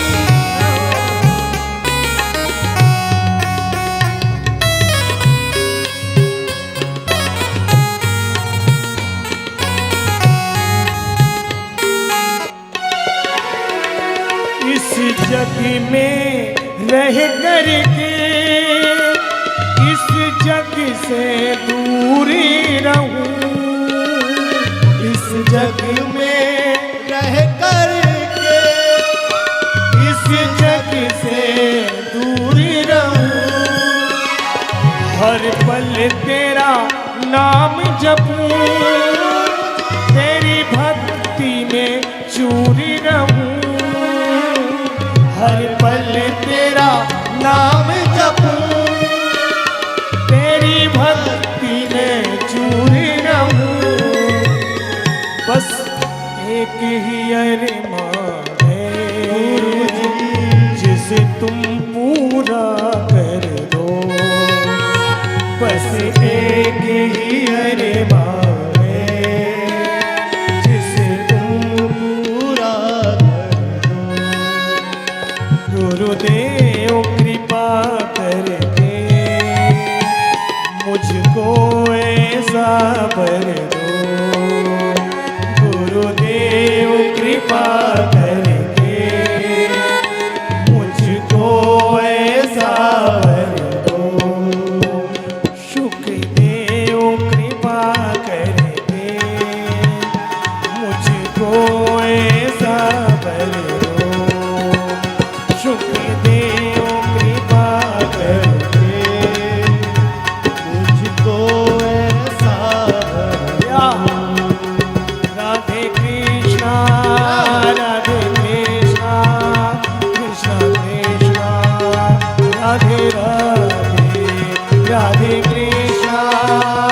सभी लोग प्रेम से ताली बजाते हुए प्रेम से नाम जप करें। राधे राधे राधे श्यामा राधे श्यामा श्यामा श्यामा राधे राधे राधे श्यामा राधे श्यामा श्यामा श्यामा राधे राधे राधे कृष्णा राधे कृष्णा कृष्णा कृष्णा राधे राधे राधे कृष्णा राधे कृष्णा कृष्णा कृष्णा राधे राधे राधे कृष्णा राधे कृष्णा कृष्ण कृष्ण राधे राधे राधे श्यामा राधे श्यामा श्यामा श्यामा राधे राधे राधे श्यामा राधे श्यामा श्यामा श्यामा राधे राधे राधे कृष्णा कृष्ण कृष्ण राधे राधे राधे कृष्णा कृष्ण कृष्ण राधे राधे राधे श्यामा राधे श्यामा श्यामा श्यामा राधे राधे राधे श्यामा राधे श्यामा राधे बोलिए वृंदावन बिहारी लाल की जय जय जय श्री राधे।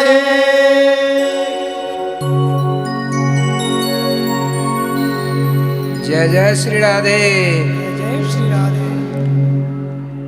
राधे श्याम जी श्रीमान सुखदेव जी महाराज नाम की महिमा का वर्णन करते हुए एक सूर्य वंश के परम प्रतापी राजा की पावन कथा श्रवण कराकर मानो श्रीमान परीक्षित जी की भावना में चार चांद लगा दिए।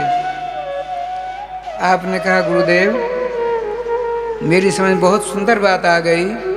समस्त ऋषियों के द्वारा निर्णित सिद्धांत यह है भगवान के मंगल में नामाश्रय जीव को हो ही जाना चाहिए।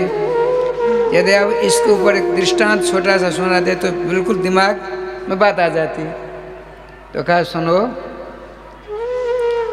कि राजा खट्वांग थे, परम नामोपासक थे।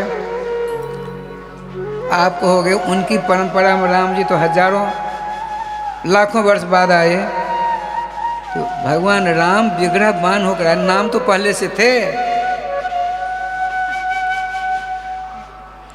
इंद्रादि देवताओं का सहयोग करने के लिए यहाँ से वो गए, राक्षसों को समाप्त कर विजय श्री देवराज को प्रदान कर दी। समस्त देवताओं ने कहा वरदान मांगो हमसे जो चाहिए आपको। आपने कहा राजन यदि मेरी सेवा से आप सब खुश हो देवताओं तो हमको कुछ नहीं चाहिए, मोक्ष दे दो। श्रीमद् भागवत महापुराण में 3 बार यह बात आती है, अपने आप को मोक्ष देने में समस्त देवता असमर्थ पाते हैं। बिल्कुल है भी बात सही। कहा कि मोक्ष प्रदाता सर्वेशा विष्णुरेव न संशय, भगवान सर्वेश्वर सर्वाधार सर्वनियामक कमलदल नेत्र श्री श्याम सुंदर को छोड़कर मोक्ष देने का अधिकारी हम लोग कोई नहीं है। अच्छा मेरी आयु कितनी है बता सकते हो? हाँ ये तो बता सकते। बोले मात्र 2 घड़ी आपकी आयु रह गई। 2 घड़ी अर्थात 48 मिनट। 1 घड़ी में 24 मिनट हुआ करते हैं। तो आपने कहा देवराज यदि आप मेरी सेवा से खुश हो तो जल्दी से जल्दी हमको भारत पहुंचा दो। तो त्वरितगामी वायुयान के द्वारा, सवारी के द्वारा, विमान के द्वारा राय साहब को श्री अवध में विराजमान कर दिया। 24 मिनट 1 घड़ी समाप्त हो गई। वहीं सरजू के पावन तट पर बैठकर भगवान के मंगल में नमामृत का रसास्वादन करने लगे। जो ही वह घड़ी समाप्त होती विमान आता है, भगवान के पार्षदों ने बिठा कर उनको दिल्लीवाल ले गए। सुनकर और बड़ी प्रसन्नता हुई। तो कहा महाराज एक बात बताइए, ये श्रीमद् भागवत महापुराण की जो कथा सुनी जाती है इसमें संकल्प कैसा होना चाहिए? मूल में भागवत में लिखा है राधे राधे राधे राधे। तो कहते हैं सुनो, हमको हमारे गुरुदेव पितृचरण वेदव्यास जी श्रीमद् भागवत प्राप्त हुआ, और उनको उनके गुरु जी नारद जी से प्राप्त हुआ, और उनको उनके पिता भगवान ब्रह्मा से प्राप्त हुआ था। ब्रह्मा जी ने विधिवत श्रीमद् भागवत महापुराण पढ़ाकर और कहा देखो लाला देवर्षि नारद, तुम ऐसा संकल्प करके कथा का प्रचार प्रसार करो। कैसा? मूल में लिखा है जथा हरौ भगवती नृणाम भक्तिर भविष्यति सर्वात्मन निखिलाधारे इत संकल्प वर्णयो। है ना विधान? संकल्प का विधान श्रीमद् भागवत 2 स्कंद में ही है। ठाकुर जी का विधान देखिए, तो इस प्रकार से करना। हे श्रीमद् भागवत महापुराण, आपके माध्यम से भगवान कमल दल नेत्र खरगुणेश्वर परिपूर्ण हरि श्री कृष्ण के चरणार बिंद में अनुपायनी भक्ति हमें प्राप्त हो, इस उद्देश्य से हम श्रीमद् भागवत महापुराण अमृत का रसास्वादन करना प्रारंभ कर दिया। क्या सुंदर बात। लेकिन ध्यान रखिए, श्रीमद् भागवत जिस इच्छा से आप इनका सेवन करेंगे वो देने में सक्षम हैं, लेकिन अपनी इच्छाओं की पूर्ति इनके माध्यम से कराने से लाभान्वित नहीं हो सकते। आपकी समस्त इच्छाएं नाना प्रकार की जोनियों में भटकाने वाली हैं। समस्त जोनियों से उपरांत करके भगवान सर्वेश्वर ने आपको अपनी से शकल दी है, अपना से शरीर दिया, अपना से विग्रह दिया। अतः 2 अरब 98 करोड़ जन्म के बाद देव दुर्लभ भगवत कृपा से यह मानव शरीर मिला। इसका सदुपयोग मात्र भगवान नाम के माध्यम से ही संभव है, और कोई दूसरा उपाय नहीं, दूसरा तरीका नहीं, दूसरी पद्धति नहीं है। श्री वृंदावन बिहारी लाल की जय। श्री सुखदेव जी कहते हैं, राजन जब युद्ध होना निश्चित हो गया महाभारत का, श्रीमान विदुर जी वहाँ से प्रस्थान करते हैं। कहाँ पहुँचे? सर्वप्रथम पहुँचते हैं वृंदावन। श्रीमद् भागवत जी में स्पष्ट लिखा है भैया, राष्ट्रपति के सामने, राष्ट्रपति का बड़ा पुत्र धृतराष्ट्र के सामने दुर्योधन ने जो हितोपदेश सुना रहे थे, सुंदर बात सुना रहे थे, सुनकर नाराज हो गया, आग बबूला होकर कहा, जीवन न श्वसान च, दासी पुत्र मेरा ही अन्न खाता है। विदुर मेरी पीठ पीछे मेरे पिता से मेरी शिकायत करता है, अतः इसको जीते जी को बाहर कर दो।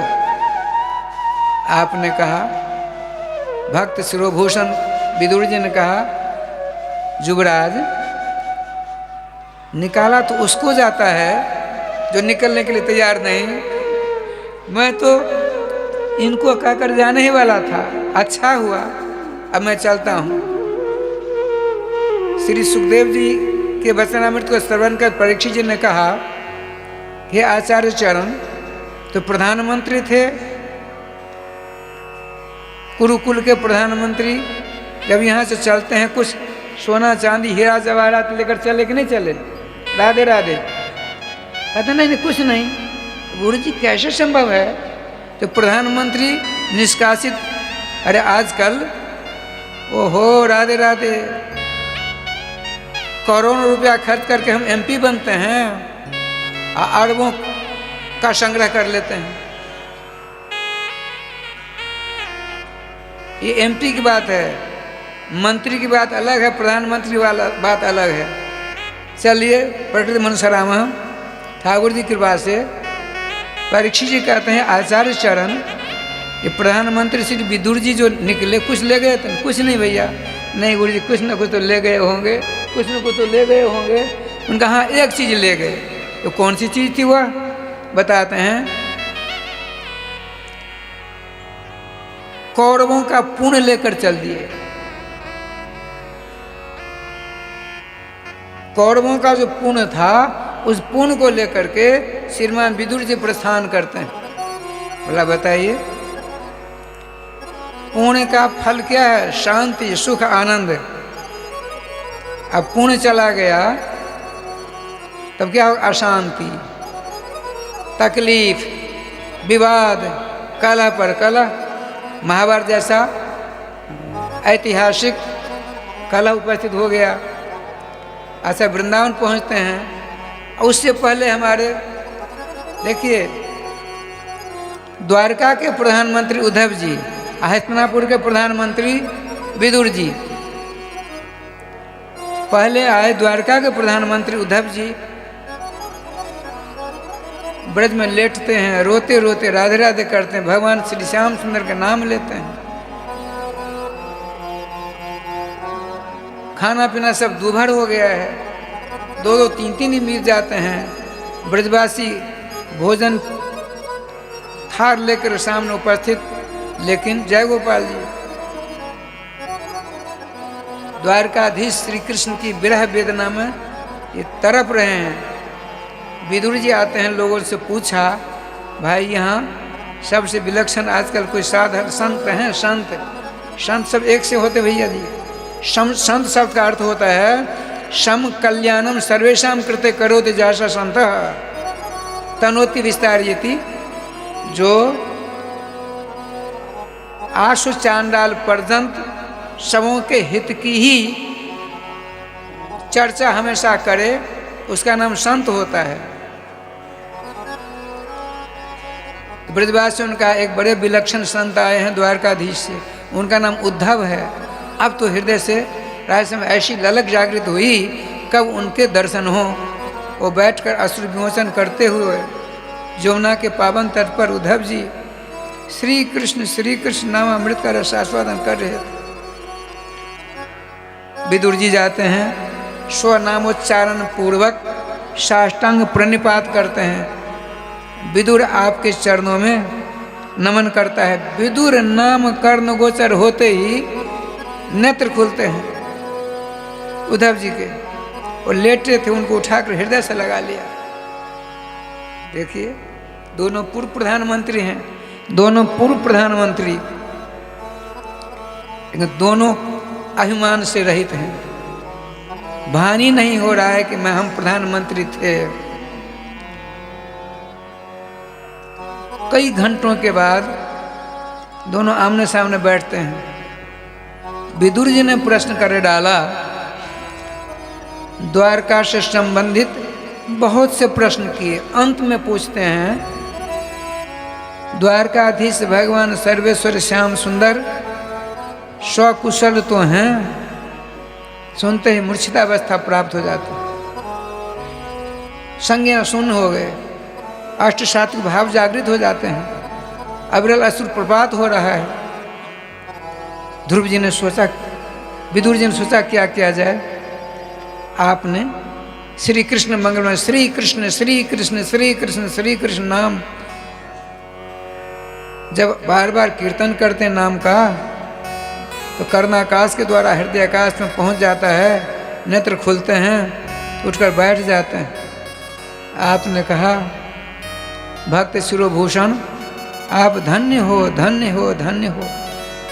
भगवान श्याम सुंदर धरातल पर आए, हमको बहुत दिनों तक उनके सानिध्य में रहने का परम सौभाग्य प्राप्त हुआ।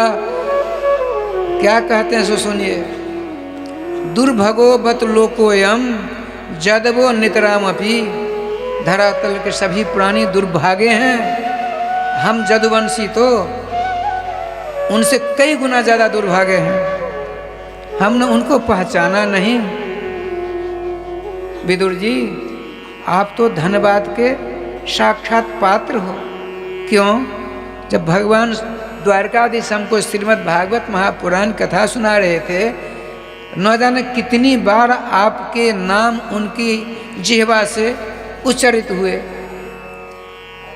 कहा करते थे बीच बीच में, यदि भक्तराज विदुर होते तो बड़ा आनंद आता, भक्तराज विदुर होते बड़ा आनंद आता। सजल नेत्र हो जाते थे द्वारकाधीश के।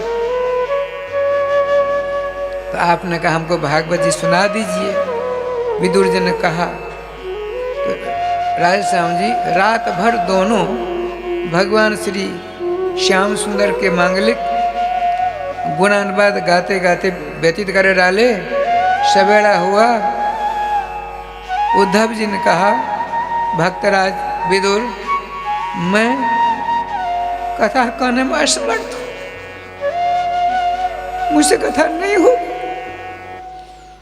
आपकी अभिलाषा नाम कथा सुनने की है। जहां हम कथा सुन रहे थे वहां मैत्री जी भी थे।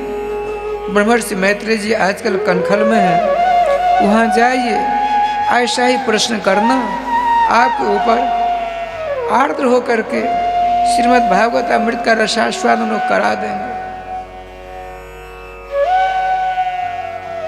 समालिंगित होकर वहां से प्रस्थान करते हैं, कनखल में आते हैं। मैत्री जी नाम का जाप कर रहे थे, नेत्र बंद करके नाम ही का स्मरण कर रहे थे। विदुर जी साष्टांग दंडवत करते हैं। विदुर जी अपने नाम का उच्चारण करते हुए दंडवत करते हैं। ये परंपरा रही है भारतीय। विदुर शब्द कर्ण गोचर हुआ, नेत्र खुले। आओ विदुर जी, आओ भाई, आओ आओ। हम तो आपकी ही बात देख रहे थे। क्या उद्धव जी से भेंट हुई? हाँ भगवान, उन्होंने आपकी शरण मुझे भेजा, कृपा कर कथा सुनाइए। क्या सुनना चाहते हो? क्या सुनना चाहते हो? विदुर जी का प्रश्न कितना जोरदार है। कहते हैं, सुखाय कर्माणि करोतु लोके न तत् सुखम तत् पुनरेव दुखम। सुख के लिए रात्रि दिवा सबों ने एक कर डाला, लेकिन सुख की जगह दुखी दुख प्राप्त होता है। क्या भगवान सुख नहीं है? यदि सुख नहीं होता तो सुख की चर्चा ग्रंथों में ग्रंथविदों ने, क्योंकि श्रीमान मैत्री जी ने कहा सुख तो है, लेकिन जहाँ सुख है वहाँ हम जाते ही नहीं, जाते हैं जहाँ दुख है वहाँ प्राप्त करना चाहते हैं सुख, ये तो असंभव बात है। राधे राधे। दृष्टांत देते हैं, तो हमको जाना है श्रीधाम वृंदावन, पटना मथुरा गाड़ी है, इलाहाबाद होकर जाती है, टिकट हमने कटा लिया, आप सबन का यही गाड़ी मथुरा जाएगी, वहाँ से वृंदावन चले जाना। लेकिन हमने सोचा देखिए जाना है वृंदावन, लेकिन सब कह रहे हैं यह तो पटना जाने वाली गाड़ी है, हावड़ा चली जाएगी। जानबूझ कर हम वृंदावन की गाड़ी छोड़ते हैं और दूसरी जगह जाने वाली गाड़ी को पकड़ते हैं। किसका अज्ञान है, किसकी गलती है, किसकी भूल है? कर्ता की भूल है ना। तो आपको पता है कि भगवान के मंगलमय नाम के द्वारा ही सुख शांति आनंद मिलता है। तब आप जब बैठते हैं तो लड़के बच्चे कुटुंब परिवार दुनियादारी की चर्चा में लगे रहते हो। कम से कम यहाँ आए हैं, तीर्थराज प्रयाग की शरण में हैं, उनकी गोदी में बैठे हैं, बड़े बड़े भजनानंदी संतों का भरमार यहाँ है अभी। अब वहाँ जाते हैं, हम कथा सुनते हैं, कथा में एक से एक बढ़िया से बढ़िया विषय प्राप्त होता है, लेकिन चलते हैं सब वहीं छोड़ करके चल देते। विदुर जी श्रीमान ब्रह्मर्षि मैत्री जी कहते हैं यही दुनिया में रहने वाले समस्त लोगों की प्रवृत्ति हो गई। यदि नामाश्रय ले ले तो वह दिन दूर नहीं, सदानंद को प्राप्त कर ले। सृष्टि की बात पूछी, बताते हैं विष्णु की नाभि से कमल, कमल से ब्रह्मा, ब्रह्मा तपस्या करते हैं, भगवान ने दर्शन दिया, भागवत जी का उपदेश दिया, तो इसका पाठ साप्ताहिक करोगे अभिमान नहीं होगा। तो उन्होंने सृष्टि की, बहुत बड़ा लंबा चौड़ा हिसाब किताब है। अंत तो गत्वा, बहुत सारी सृष्टि को देख करके जब संतोष नहीं हुआ, सर्वप्रथम तो सनकादिकों को प्रकट किया, कहा सृष्टि करो। उन्होंने कहा हम सृष्टि नहीं करेंगे, हम तो भजन करके भगवत तत्व को प्राप्त करेंगे। क्रोध हो गया, दोनों पृथ्वी के बीच से एक छोटा सा बच्चा निकला, वो नीचे आता आता 11 रूप धारण करके रोने लगा। ब्रह्मा जी ने नाम रख दिया रुद्रनाथ, रुद्र उच्चते, तुम सबों का नाम आज से रुद्र हुआ। 1 2 3 4 5 6 7 8 9 10 11 हुए, तुम जाओ सृष्टि करो। तो सृष्टि कैसे? तो 11 रुद्रानी प्रकट करके उनका शादी विवाह कर देगा, तपस्या करो। वो तपस्या क्या करेंगे? सृष्टि करनी प्रारंभ कर दी। रुद्र की सृष्टि ब्रह्मा की सृष्टि को चट करने लगी। ब्रह्मा जी का ब्रह्मा तो जुए, हम ठहरो, जाओ पहले तपस्या करो। ब्रह्मा जी ने सोचा क्या किया जाए। राधे श्याम जी अपनी छाया को आपने 2 रूपों में विभाजित कर दिया। मनु जी शत्रुपा जी का सृष्टि करो, पिताजी सृष्टि कहाँ कर रहे हैं? जल ही जल सब दिखता है, सृष्टि तो स्थल पर होती है ना। तो उन्होंने सोचा क्या किया जाए। तो ध्यानस्थ होते हैं, जो ध्यान करते हैं, इतने में छींक आ गई ब्रह्मा जी की नाक से। तो नाक की एक सूला के द्वारा इतना बड़ा 12 का एक बच्चा आया नीचे। देखते ही देखते पड्डा के बराबर हो जाता है, भैंसा के बराबर, हाथी के बराबर, शुक्ल 12 प्रकट होते हैं, सफेद स्वरूप है। वह आप कहोगे 12 के रूप में ही क्यों भगवान अवतरित होते हैं? सुनिए, न्याय शास्त्र में एक बहुत बढ़िया बात है।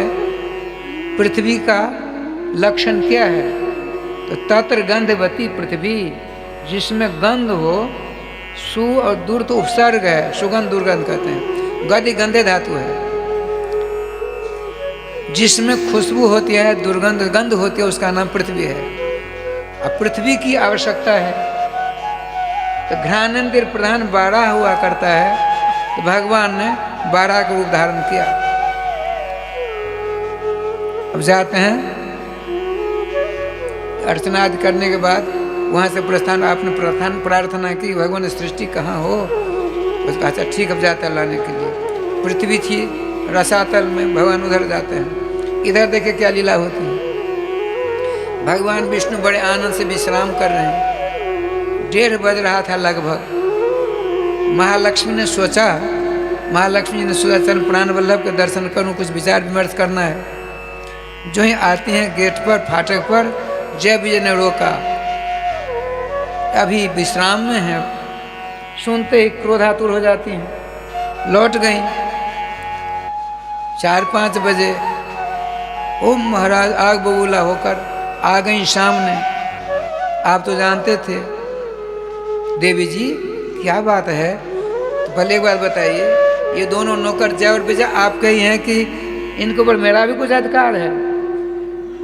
बोले इन्हीं दोनों के ऊपर नहीं, इस महावैकुंठ में जो भी पदार्थ हैं सब पर आपका अधिकार है। इनको बाहर करिए। तब क्यों? तो मैं आपके पास आ रही थी लगभग 1:30-2 बजे, रोक दिया। भगवान का सुनो, अभी यदि आपकी बात मान कर इनको निष्कासित कर दूंगा तो ब्रह्मांड में हल्ला हो जाएगा। विष्णु भगवान भी अपनी पत्नी की मुट्ठी में है। राधे राधे, आपकी बदनामी होगी, इसलिए आप चिंता मत करो। ऐसा हम योजना बनाते हैं जो इनका निष्कासन हो जाएगा यहाँ से। देखिए ठाकुर जी का क्या विधान होता है। कश्यप जी की बहुत सारी स्त्रियां हैं, एक स्त्री का नाम है दिति। एक दिन इनकी सेवा करके खुश कर दिया। भगवान कश्यप जी ने पूछा देवी क्या चाहिए, मांग लो वरदान। कहा महाराज हमको बलवान बेटा चाहिए, अभी मेरे साथ आप संभोग लीला करें। देवी सायंकाल में भगवान शंकर चक्कर काटा करते हैं, तथास्तु तथास्तु तथास्तु कहते हुए सायंकाल की वेला में शुभ कर्म करना चाहिए, अशुभ कर्म करोगी इससे नुकसान तेरा होगा। कहा नहीं नहीं, हमको अभी अभी गर्भाधान करिए।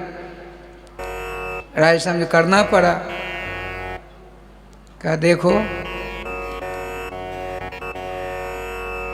तुम्हारी संतान साधु संत ब्राह्मणों को कष्ट देने वाला होगा, क्योंकि भगवान शिव को तुमने नाराज कर डाला। चले जाते हैं स्नान कर गायत्री का अनुष्ठान करते हैं। जब इसको होश आता है तब चरणों में गिरकर नमस्कार प्रणाम करना प्रारंभ कर देती है और कहा भगवान और सब ठीक है, लेकिन ब्राह्मणों का कोप भाजन बनेंगे मेरे बच्चे तो उनका कल्याण नहीं होगा, कोई उपाय बताओ। बोले कोई उपाय नहीं है, अब तूने प्रार्थना की है, मैं तुम्हें आशीर्वाद देता हूँ। श्रीमान भगवान कश्यप जी ने कहा बेटे तो तुम्हारे बड़े खतरनाक होंगे, साधु संत महात्मा ब्राह्मणों को कष्ट देने वाला ही होंगे, किंतु तेरा पौत्र जो होगा अजात शत्रु होगा। शत्रु भी उनकी प्रशंसा क्या करेंगे, उनका नाम अजात शत्रु होगा। प्रहलाद जी का नाम अजात शत्रु होगा ना।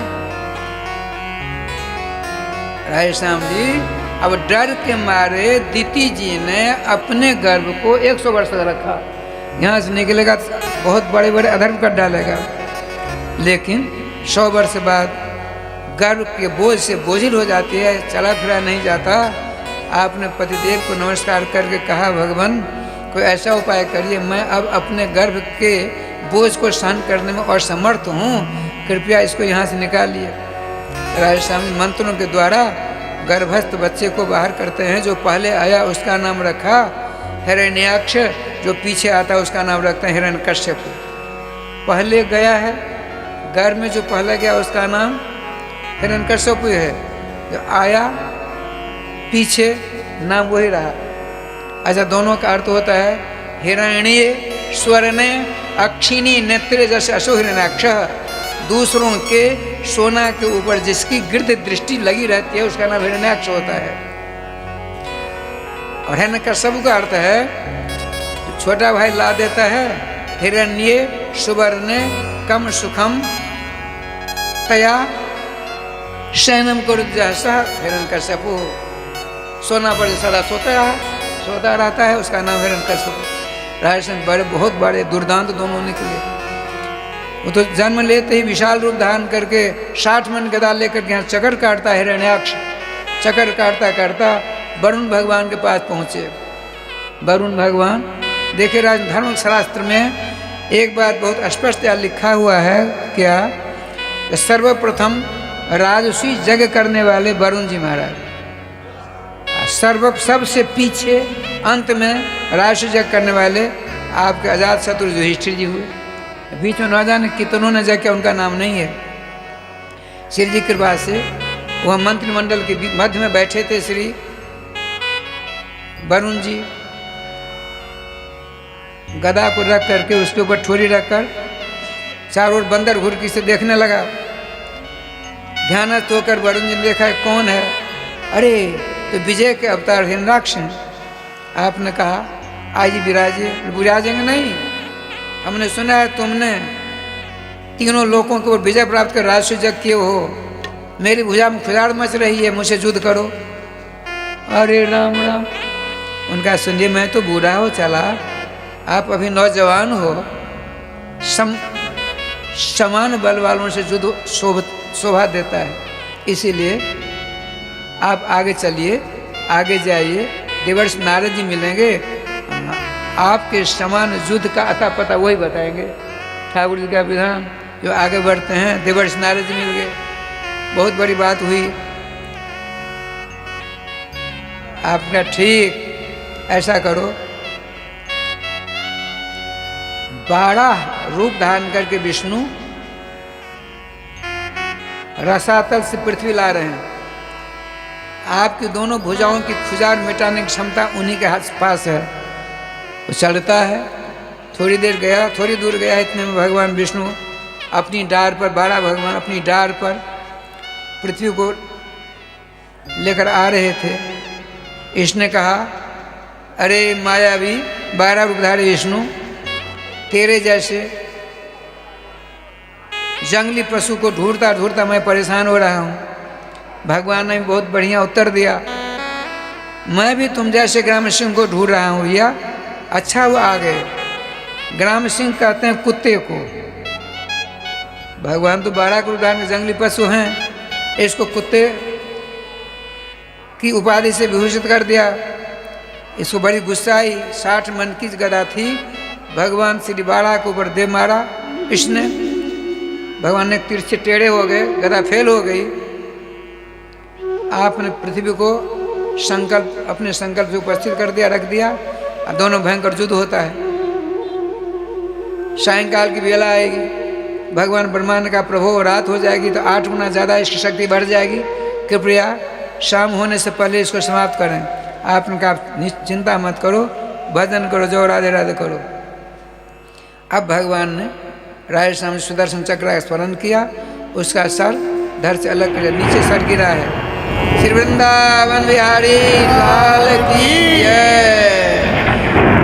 हिरण्याक्ष का सर धड़ से अलग हो गया, नीचे गिरा, लेकिन नेत्र खुले रह गए। समस्त देवता अपने अपने विमान पर भगवान इस दुष्ट का संहार करेंगे, फूलों से इनका स्वागत करेंगे, इस उद्देश्य से अपने हाथों में फूल लिए हुए हैं।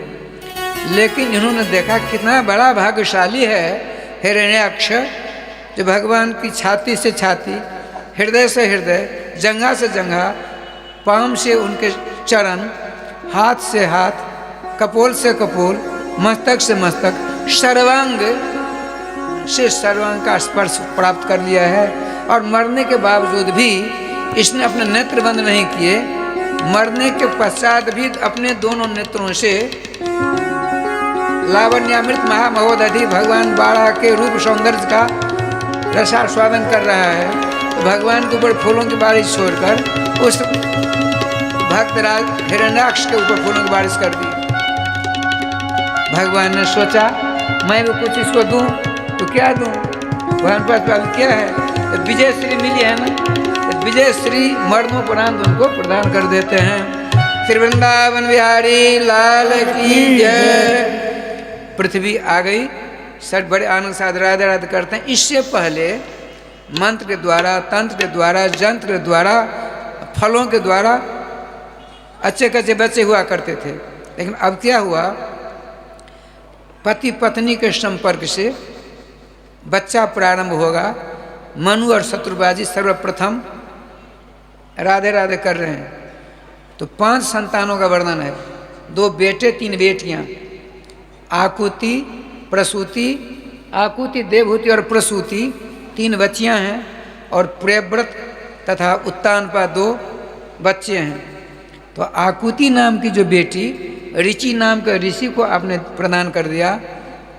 अब मझली बेटी देवहूति का नंबर आया, तब तो उन्होंने कर्ण गोचर देवर्षि नारद जी के द्वारा कर लिया था। ब्रह्मपुत्र कर्दम जी गंधमादन पर्वत के शिखर पर जाकर भगवान नाम का जाप कर रहे हैं। संकल्प किया कि मैं विवाह कराऊंगी तो उन्हीं के साथ कराऊंगी, नहीं तो कुंवारी रहूंगी। पिताजी ने कहा, माताजी ने कहा हमने ऐसा नियम ले लिया है। ठीक है बेटी। प्रसूति जी का विवाह ब्रह्मपुत्र दक्ष से हो गया। ठाकुर जी का विधान देखे, इधर कर्दम जी तपस्या करते करते 10,000 बीत गए। भगवान गरुड़ वाहन होकर आते हैं। भगवान ने कहा, ब्रह्मपुत्र कर्दमो मतवरम रूहि, हे ब्रह्मपुत्र कर्दम जी मुझसे वरदान मांगो। भगवान के सुंदर स्वरूप को देखकर क्या मांगू भूल जाते हैं, हृदय से नामोच्चारित हो रहे हैं। आपका प्रभु हम क्या मांगे, हमारी अकल काम नहीं करती, आपकी जो इच्छा दे दो। भगवान ने सोचा, देखिए भगवान ने सोचा मेरे नाम का जाप इतने वर्षों से कर रहे हैं, इनका बेटा हो जाऊंगा, मेरी प्रतिष्ठा में 4 चांद लग जाएंगे। तो कहा मैं जो कहूँगा करोगे? करूँगा। तो मैं कहता हूँ आप विवाह कर लो। अब तो रोने लगे, प्रभु मैंने कौन सा अपराध कर डाला, आपने इतना बड़ा सजा, इतनी बड़ी सजा, इतना बड़ा दंड विधान कर दिया मेरे लिए। आपने कहा ऋषिवर, जब आपने अपनी बागडोर मेरे हाथ में सौंप दी तो आपके कल्याण का सारा उत्तरदायित्व तो मुझको प्राप्त हो गया, आप क्यों घबराते हो? मेरी अभिलाषा है, आपने इतना नाम जाप किया, इतना नाम जाप किया है कि आपका बेटा बनूं, ये मेरी आशा है, अभिलाषा है, इच्छा है, इसलिए मैंने आपसे कहा। आज सुनिए, कहीं जाने की जरूरत नहीं है, नीचे कृतमाला नदी के किनारे आप जाओ, पर्णकुटी बनाकर भजन करना। तीसरे दिन संसार के सम्राट श्रीमान मनु जी महाराज अपनी श्रीमती पत्नी जी के साथ मछली बेटी देवहूति को लेकर आएंगे। आपके साथ विवाह करने ना ही मत कर देना, बाबा जी बड़े अक्कर होते हैं, जिसको पकड़ लेते हैं राध राध कर देते हैं। ठीक है, लेकिन एक बात महाराज देखिए, भगवान इनके बालक होने की अभिलाषा जागृत की, ये पूरा करना चाहते हैं। आदेश प्राप्त कर मान लिया। अब कहा प्रभु एक मुझको और आशीर्वाद दे दो। क्या? जब हमको लड़के बच्चे हो जाएं, हम सबको छोड़ छाड़ करके जंगल में जाकर आपका भजन करें, ये हमको आशीर्वाद दे दो। भगवान का तथास्तु, राधे राधे। आज तो राधे श्याम जी हमारे बच्चे हमको मार मार कर ठीक करते हैं, फिर हम भगवान की ओर नहीं बढ़ना चाहते हैं। हमने तो यहाँ तक सुना है राधे श्याम जी, एक को बच्चा लड़का नहीं हो रहा था, वृद्धावस्था में लड़का हुआ, वह आयु ज़्यादा थी उसकी, और जवान हुआ। पिताजी ने कुछ कहा, उसने उठाकर पटक कर छाती के ऊपर बैठ गया। वो कहा बचाओ बचाओ बचाओ। लोग आ गए, मैं था उस समय वहाँ, 10-5 भद्र लोग पहुँचे। उस पिता की छाती पर बैठा बेटे को बाहर कर 2 चाटे जमा दिया और रोने लगा। वो खड़ा हो गया, उसका पिता धूल को झाड़ता हुआ कहता है, वो गाली देने लगा, बिना सिर पर बात बोलने लगा। और क्या कहता है, भगवान ने मुझको बेटा दिया इसी ने मुझको मारा है, जिसको बेटा दिया ही नहीं उसको कौन मारेगा। श्री वृंदावन बिहारी लाल की जय। राधे राधे। देखिए क्या सुंदर बात कह रहे हैं करदम जी महाराज। प्रभु आपने हमको विवाह करने का आदेश दिया, आपका आदेश शर्माते, लेकिन एक निवेदन है, जब हमको लड़के बच्चे हो जाएं तो उनकी आसक्ति हमको परेशान न करें, कि हम सबको छोड़ छाड़ कर जंगल में जाकर आपके नाम का जाप करेंगे, आशीर्वाद दो। तो कहा तथास्तु। अब राज सामने नीचे आते हैं, तीसरे दिन मनु जी आते हैं, विवाह हुआ, बड़ा लंबा चौड़ा है, बहुत लंबा चौड़ा। नंगोटी मात्र इनके पास में भगवत दर्शन प्राप्त। देवहूति जी, दो ही जन हैं, देवहूति जी श्रीमान करदम जी। परीक्षित जी ने पूछा, गुरुदेव राजघराना रंपली राजकुमारी देवहूति जी एक नंगोटी वाले निर्धन, हड्डियाँ चमक रही हैं, ऐसे पति को प्राप्त कर मन में किसी प्रकार का दूसरा भाव तो नहीं जागृत हुआ। राजन सुन लो कान खोलकर, भवानी विचरत प्रभु, जैसे भवानी पार्वती जी अपने आस्तोष भूत भावन भगवान शिव का अनुक्षण सेवा परायणा रहती हैं, ठीक उसी प्रकार से राधे राधे करती हैं। बताते हैं 3 महीनों तक पतिदेव की सेवा करने लगे। श्रीमान करदम जी ने सोचा कि परम सुंदरी पत्नी को प्राप्त कर मेरा मन कहीं चंचल तो नहीं हो गया। तो मन की परीक्षा करने के लिए श्रीमान करदम जी तपस्या करना चाहते हैं। बैठ गए वहीं, 3 दिन बीत गए। सामने आसन पर बैठकर अपने नेत्रों के द्वारा पतिदेव की दिव्य छवि को हृदय रूपी कमल की कर्णिका की केसर पर विराजमान कर दिया। अष्टकालीन सेवा कर रही है नेत्र बंद करके। राधे श्याम जी 3 वर्ष पूरे हो गए। करदम जी के नेत्र खुले, सामने क्या दिखता है, उनके नेत्र बंद हैं। तपस्या का तेज इतना विस्तृत हो गया, अपनी पत्नी देवहूति के चेहरा पर अपनी परछाई दिख रही है। करदम जी ने देखा, मेरी अनुपस्थिति में इसने नेत्र बंद कर किसी दूसरे का तो चिंता नहीं करना प्रारंभ कर दिया। नेत्र बंद करके करदम जी देखते हैं, अरे राधे राधे, मेरी पत्नी कितनी बड़ी सती साध्वी है, मेरी छवि को, मेरी फोटो को अपने हृदय में रख करके उसकी सेवा कर रही है। तुरंत नेत्र उद्घाटित कर श्रीमान ऋषि प्रवर करदम जी ने कहा, हे मनुराज कुमारी देवहूति जी। नेत्र खुले, चरणों में प्रणपात करती हैं, तुम्हारी तपस्या से हम खुश हैं, मांग लो वरदान, क्या चाहिए। राधे राधे, वरदान मांगो। तो आपने कहा, आप तो सब कुछ जानते हो, अंतर्यामी हो, हमको संतान चाहिए।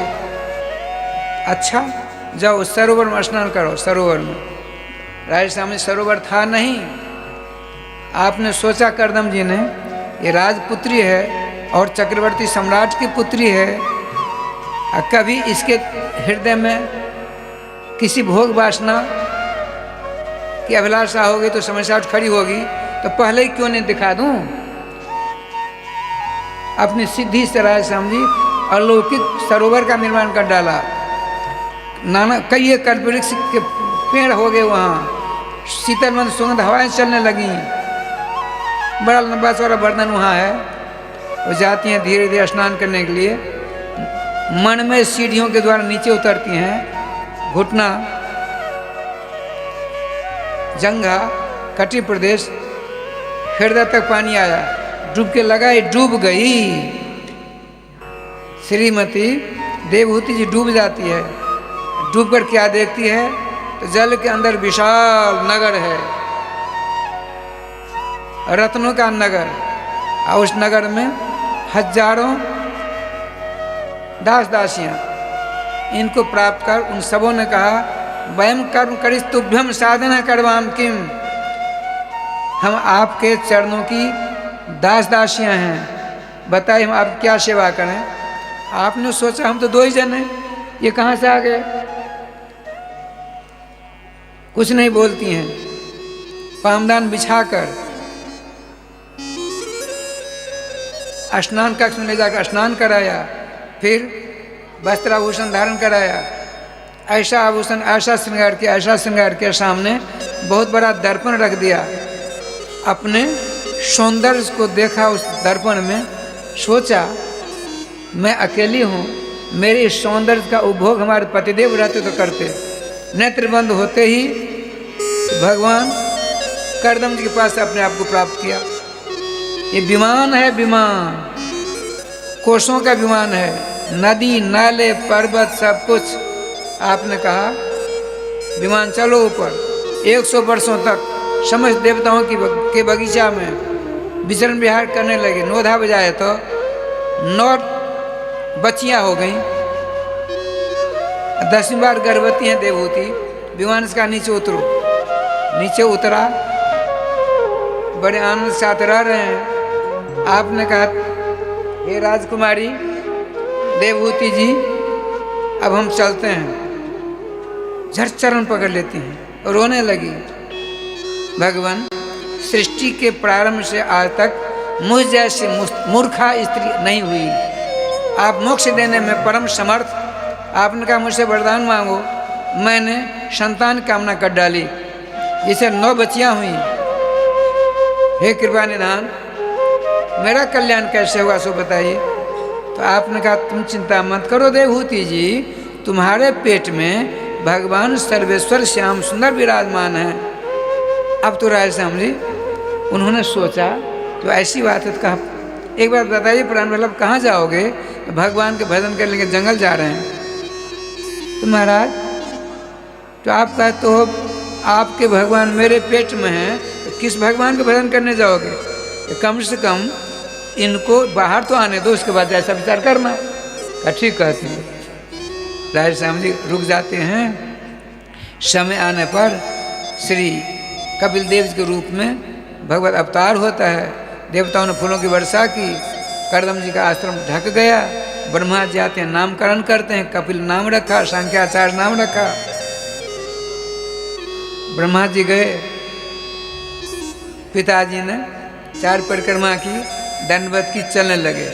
श्रीमान कपिल देव ने कहा पितृचरण हे मुनिवर कहाँ जा रहे हो।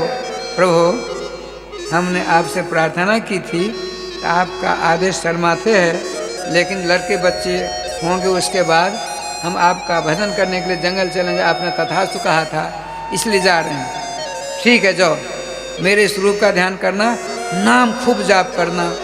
वहाँ जाते हैं, भजन करते करते भगवत तत्व को प्राप्त हो जाते हैं। अब माँ बेटे 2 रह जाते हैं। राजम कर्दम जी, कपिल देव जी या देवहूति जी का संवाद वर्षों तक चलने पर भी कुछ नहीं होने वाला है, बड़ा विलक्षण। एक दिन आपने सिंहासन बनवाकर उस पर अपने बालक को विराजमान किया, षोडशोपचार से पूजा की, आरती उतारी और पढ़ी लिखी विदुषी थीं। लेकिन हुआ क्या, जब प्रेम की बाढ़ आती है तो शास्त्र की मर्यादा स्वयं कुंठित हो जाती है। साष्टांग दंडवत कर बैठी। धर्मशास्त्र कहते हैं शालाग्राम को नीचे नहीं रखना चाहिए, शंख को नीचे नहीं रखना चाहिए, ब्राह्मणों को बिना आसन से नहीं बैठना चाहिए और माताओं को साष्टांग दंड प्रणाम नहीं करना चाहिए। माताओं के स्तनों का भार पृथ्वी सहन करने में अक्षम है, असमर्थ हैं। ये शास्त्रीय पद्धति है। लेकिन ये तो प्रेम की ऐसी बार आई, सब गोविंदाय नमो नमः उठ करके हाथ जोड़ती और कहती हैं अश्विमोचन पूर्वक निर्वीणा नितराम भूमन असदिंद्रिय दर्शनाथ। हमने बड़ी लंबी आयु बर्बाद कर डाली, असत इंद्रियों की भरण पोषण में इनकी सेवा करते करती मैं सारी आयु बर्बाद कर डाली। भगवान हमारा कल्याण कैसे होगा? तो भगवान कपिल देव जी ने कहा, माँ क्या समझना चाहती, क्या कर पूछना चाहती है? तो आपने बहुत सुंदर पूछा। क्या पूछा?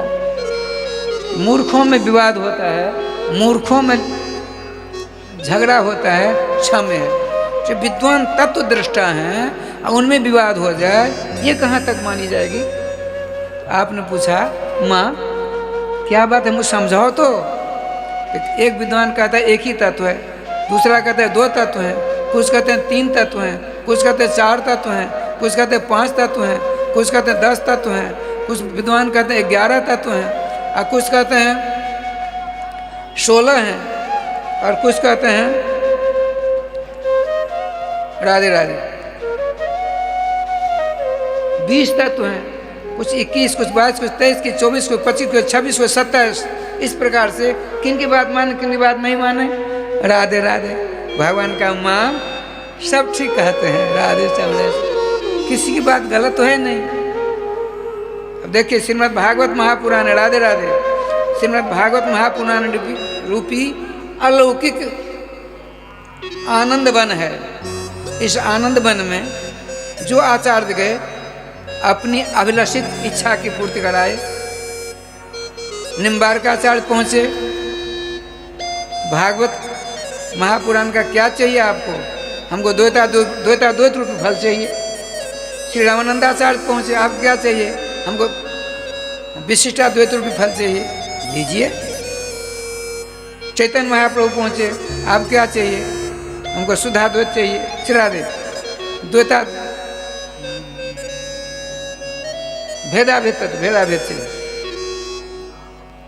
विष्णु स्वामी महाराज ने कहा हमको भी चाहिए, लो विशुद्धाद्वैत उनको दे दिया। शंकराचार्य जी पहुँचे, हमको फल चाहिए, तो अद्वैत लो। निम्बारकाचार्य का हमको द्वैता 2 चाहिए, द्वैत और अद्वैत दोनों चाहिए। जिनकी जैसी इच्छा थी तदनुसार फल लिया ना, वहाँ कमी किसी बात की नहीं है। इसी प्रकार से उस तत्व को किसी ने 1 रूप से, किसी ने 2 रूप से, किसी 5 रूप से, इसका विवेचन बड़ा लंबा चौड़ा है। माँ सब ठीक है, राजन दोनों माँ बेटे का ऐसा जोरदार संवाद चला, ऐसा संवाद चला मत पूछिए। देवहूति और कपिल देव जी का संवाद श्रीमद् भागवत महापुराण में अपना विशिष्ट स्थान रखता है।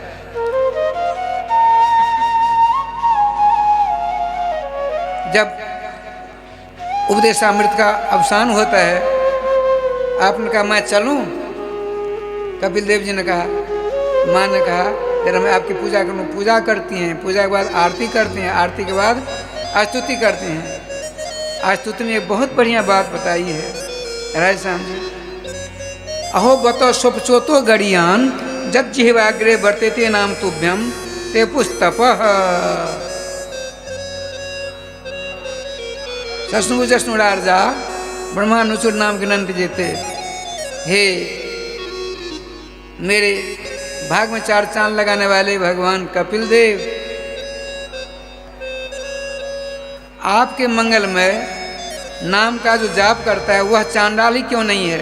स्वानम कुकुरम भुंक्त्वा पचति खादति जैसा स्वपचः। कुत्ते को आग में सेक कर पका कर जो खाता है उसका नाम स्वपच होता है। किसी नाम जापक संत का अनुग्रह वर्षण उसके ऊपर हो गया, वह हमेशा आपके मंगल में नाम अपनी जीवा से उच्चारित करता है, उच्चारित करता है, नामामृत का रसास्वादन करता हुआ स्वपच तो ब्राह्मणों से श्रेष्ठ है। ब्रह्मा सुनो सुनो सुनो, ऐसा मत कहो। क्यों? ब्राह्मण को 6 कार्य करने का स्वतंत्रता मिली है। कौन से 6 काम? तो पढ़ना पढ़ाना, दान देना दान लेना, जग करना जग कराना। राधे राधे। ये तो स्वपच नहीं कर सकते। सुनिए, जिसने भगवान के मंगल नाम को अपने जिह्वा पर सदा सदा के बसा लिया है, उसने समस्त जग कोई और करता है, उन यज्ञों का फल उसको प्राप्त होता है। राधे राधे। वेदों का पाठ और करता है, उस पाठ का फल उसको मिलता है। दान कोई और करता है, अदान का फल उसको मिलता है। किसको? जिसने आपके मंगल में नाम को अपने गले का सदा के लिए हार बना रखा है। ये देखिए भागवत जी का कितना बड़ा उद्घोष है। आता है राय श्याम जी, हमको आपको सबों को राधे राधे करना नितांत आवश्यक है। श्री वृंदावन बिहारी लाल की जय। राधे राधे। कल से तूफान गाड़ी चला के क्या किया जाएगा? नहीं तो सुनिए, अंत में सभी बातें प्राप्त हो जाएंगी। श्रीमद् भागवत वह पदार्थ है, भगवान है। भगवान का राजश्याम अंत जिसने प्राप्त करना चाहा उसी का अंत हो गया। श्री वृंदावन बिहारी लाल की जय। श्री गुरुदेव भगवान की जय। सकल संत समाज की जय। श्री नाम संकीर्तन की जय। श्री हनुमान जी महाराज की जय। जय जय श्री राधे श्याम नाम महाराज की जय। जय जय श्री राधे श्याम नाम महाराज की जय।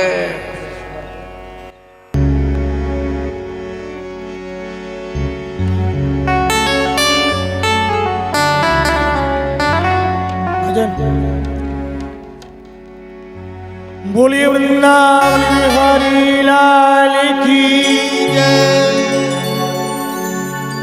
तेरी बंशी पे जाऊं बलिहार रसिया। तेरी बंशी पे जाऊं बलिहार रसिया। मैं तो नाचूंगी तेरे दरबार रसिया। मैं तो नाचूंगी तेरे दरबार रसिया। तेरी बंसी पे जाऊं बलिहार रसिया। तेरी बंसी पे जाऊं बलिहार रसिया। मैं तो नाचूंगी तेरे दरबार रसिया। मैं तो नाचूंगी तेरे दरबार रसिया। मैं तो नाचूंगी तेरे दरबार रसिया। मैं तो नाचूंगी तेरे दरबार रसिया।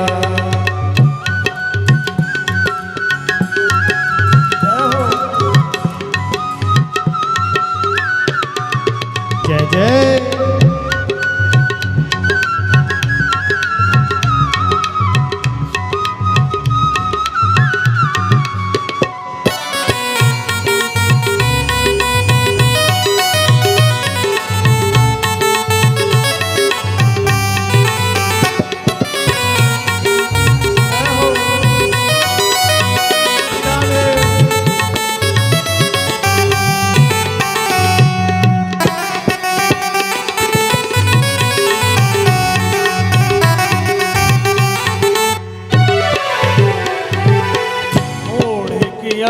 मैं तो लाल चुनरिया।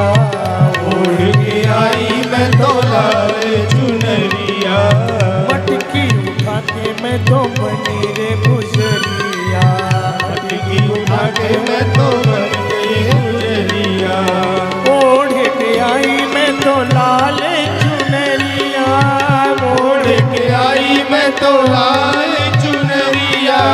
मटकी उठा के मैं तो बनी रे गुजरिया। मटकी उठा के मैं तो बनी रे गुजरिया। मैं तो कर आई 16 श्रृंगार रसिया।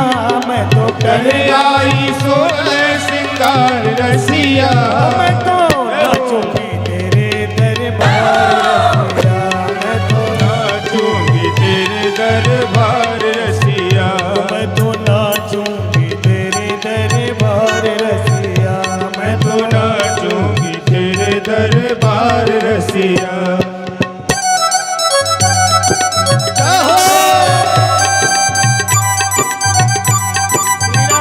सभी लोग प्रेम से ताली।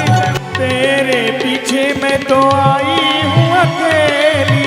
तेरे पीछे मैं तो आई अकेली। तेरे पीछे मैं तो आई हूँ अकेली। पीछे मैं तो आई अकेली। बड़े गोप की नई नवेली।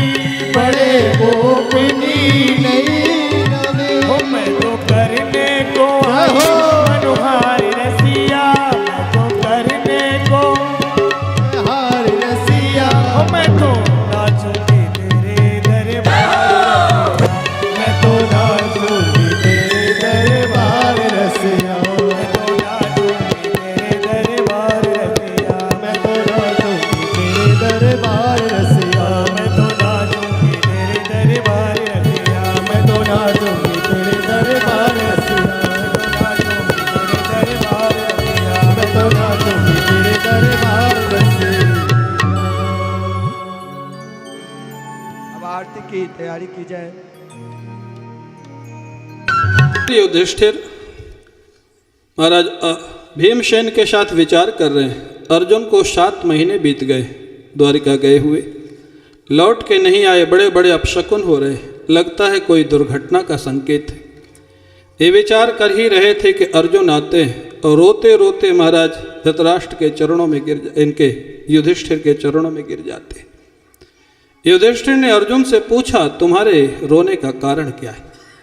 पहले रोने के कारण क्या होते थे ये भी सुनने लायक है।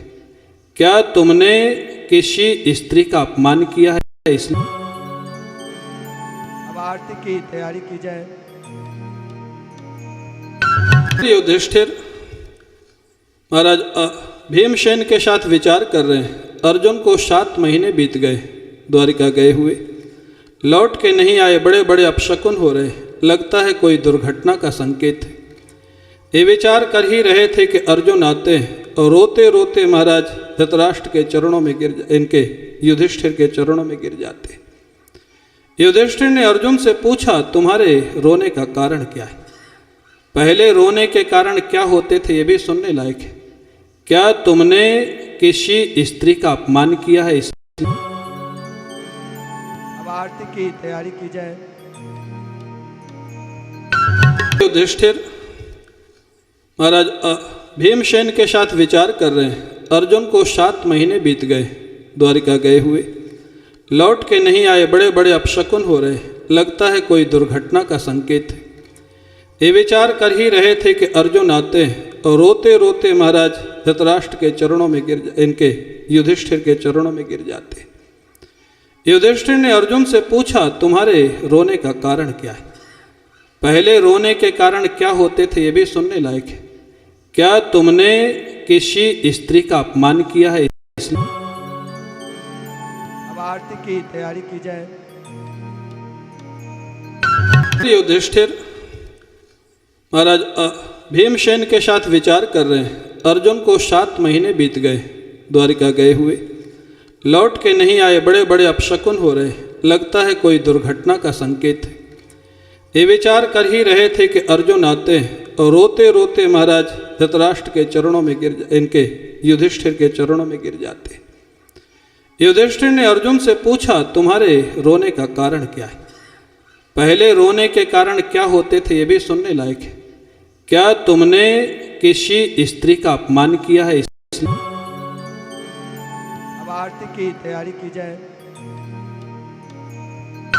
युधिष्ठिर महाराज भीमसेन के साथ विचार कर रहे हैं। अर्जुन को 7 महीने बीत गए द्वारिका गए हुए, लौट के नहीं आए, बड़े बड़े अपशकुन हो रहे, लगता है कोई दुर्घटना का संकेत है। ये विचार कर ही रहे थे कि अर्जुन आते हैं और रोते रोते महाराज धृतराष्ट्र के चरणों में इनके युधिष्ठिर के चरणों में गिर जाते। युधिष्ठिर ने अर्जुन से पूछा, तुम्हारे रोने का कारण क्या है? पहले रोने के कारण क्या होते थे ये भी सुनने लायक है। क्या तुमने किसी स्त्री का अपमान किया है? इसलिए अब आरती की तैयारी की जाए। युधिष्ठिर महाराज भीमसेन के साथ विचार कर रहे हैं। अर्जुन को 7 महीने बीत गए द्वारिका गए हुए, लौट के नहीं आए, बड़े बड़े अपशकुन हो रहे, लगता है कोई दुर्घटना का संकेत है।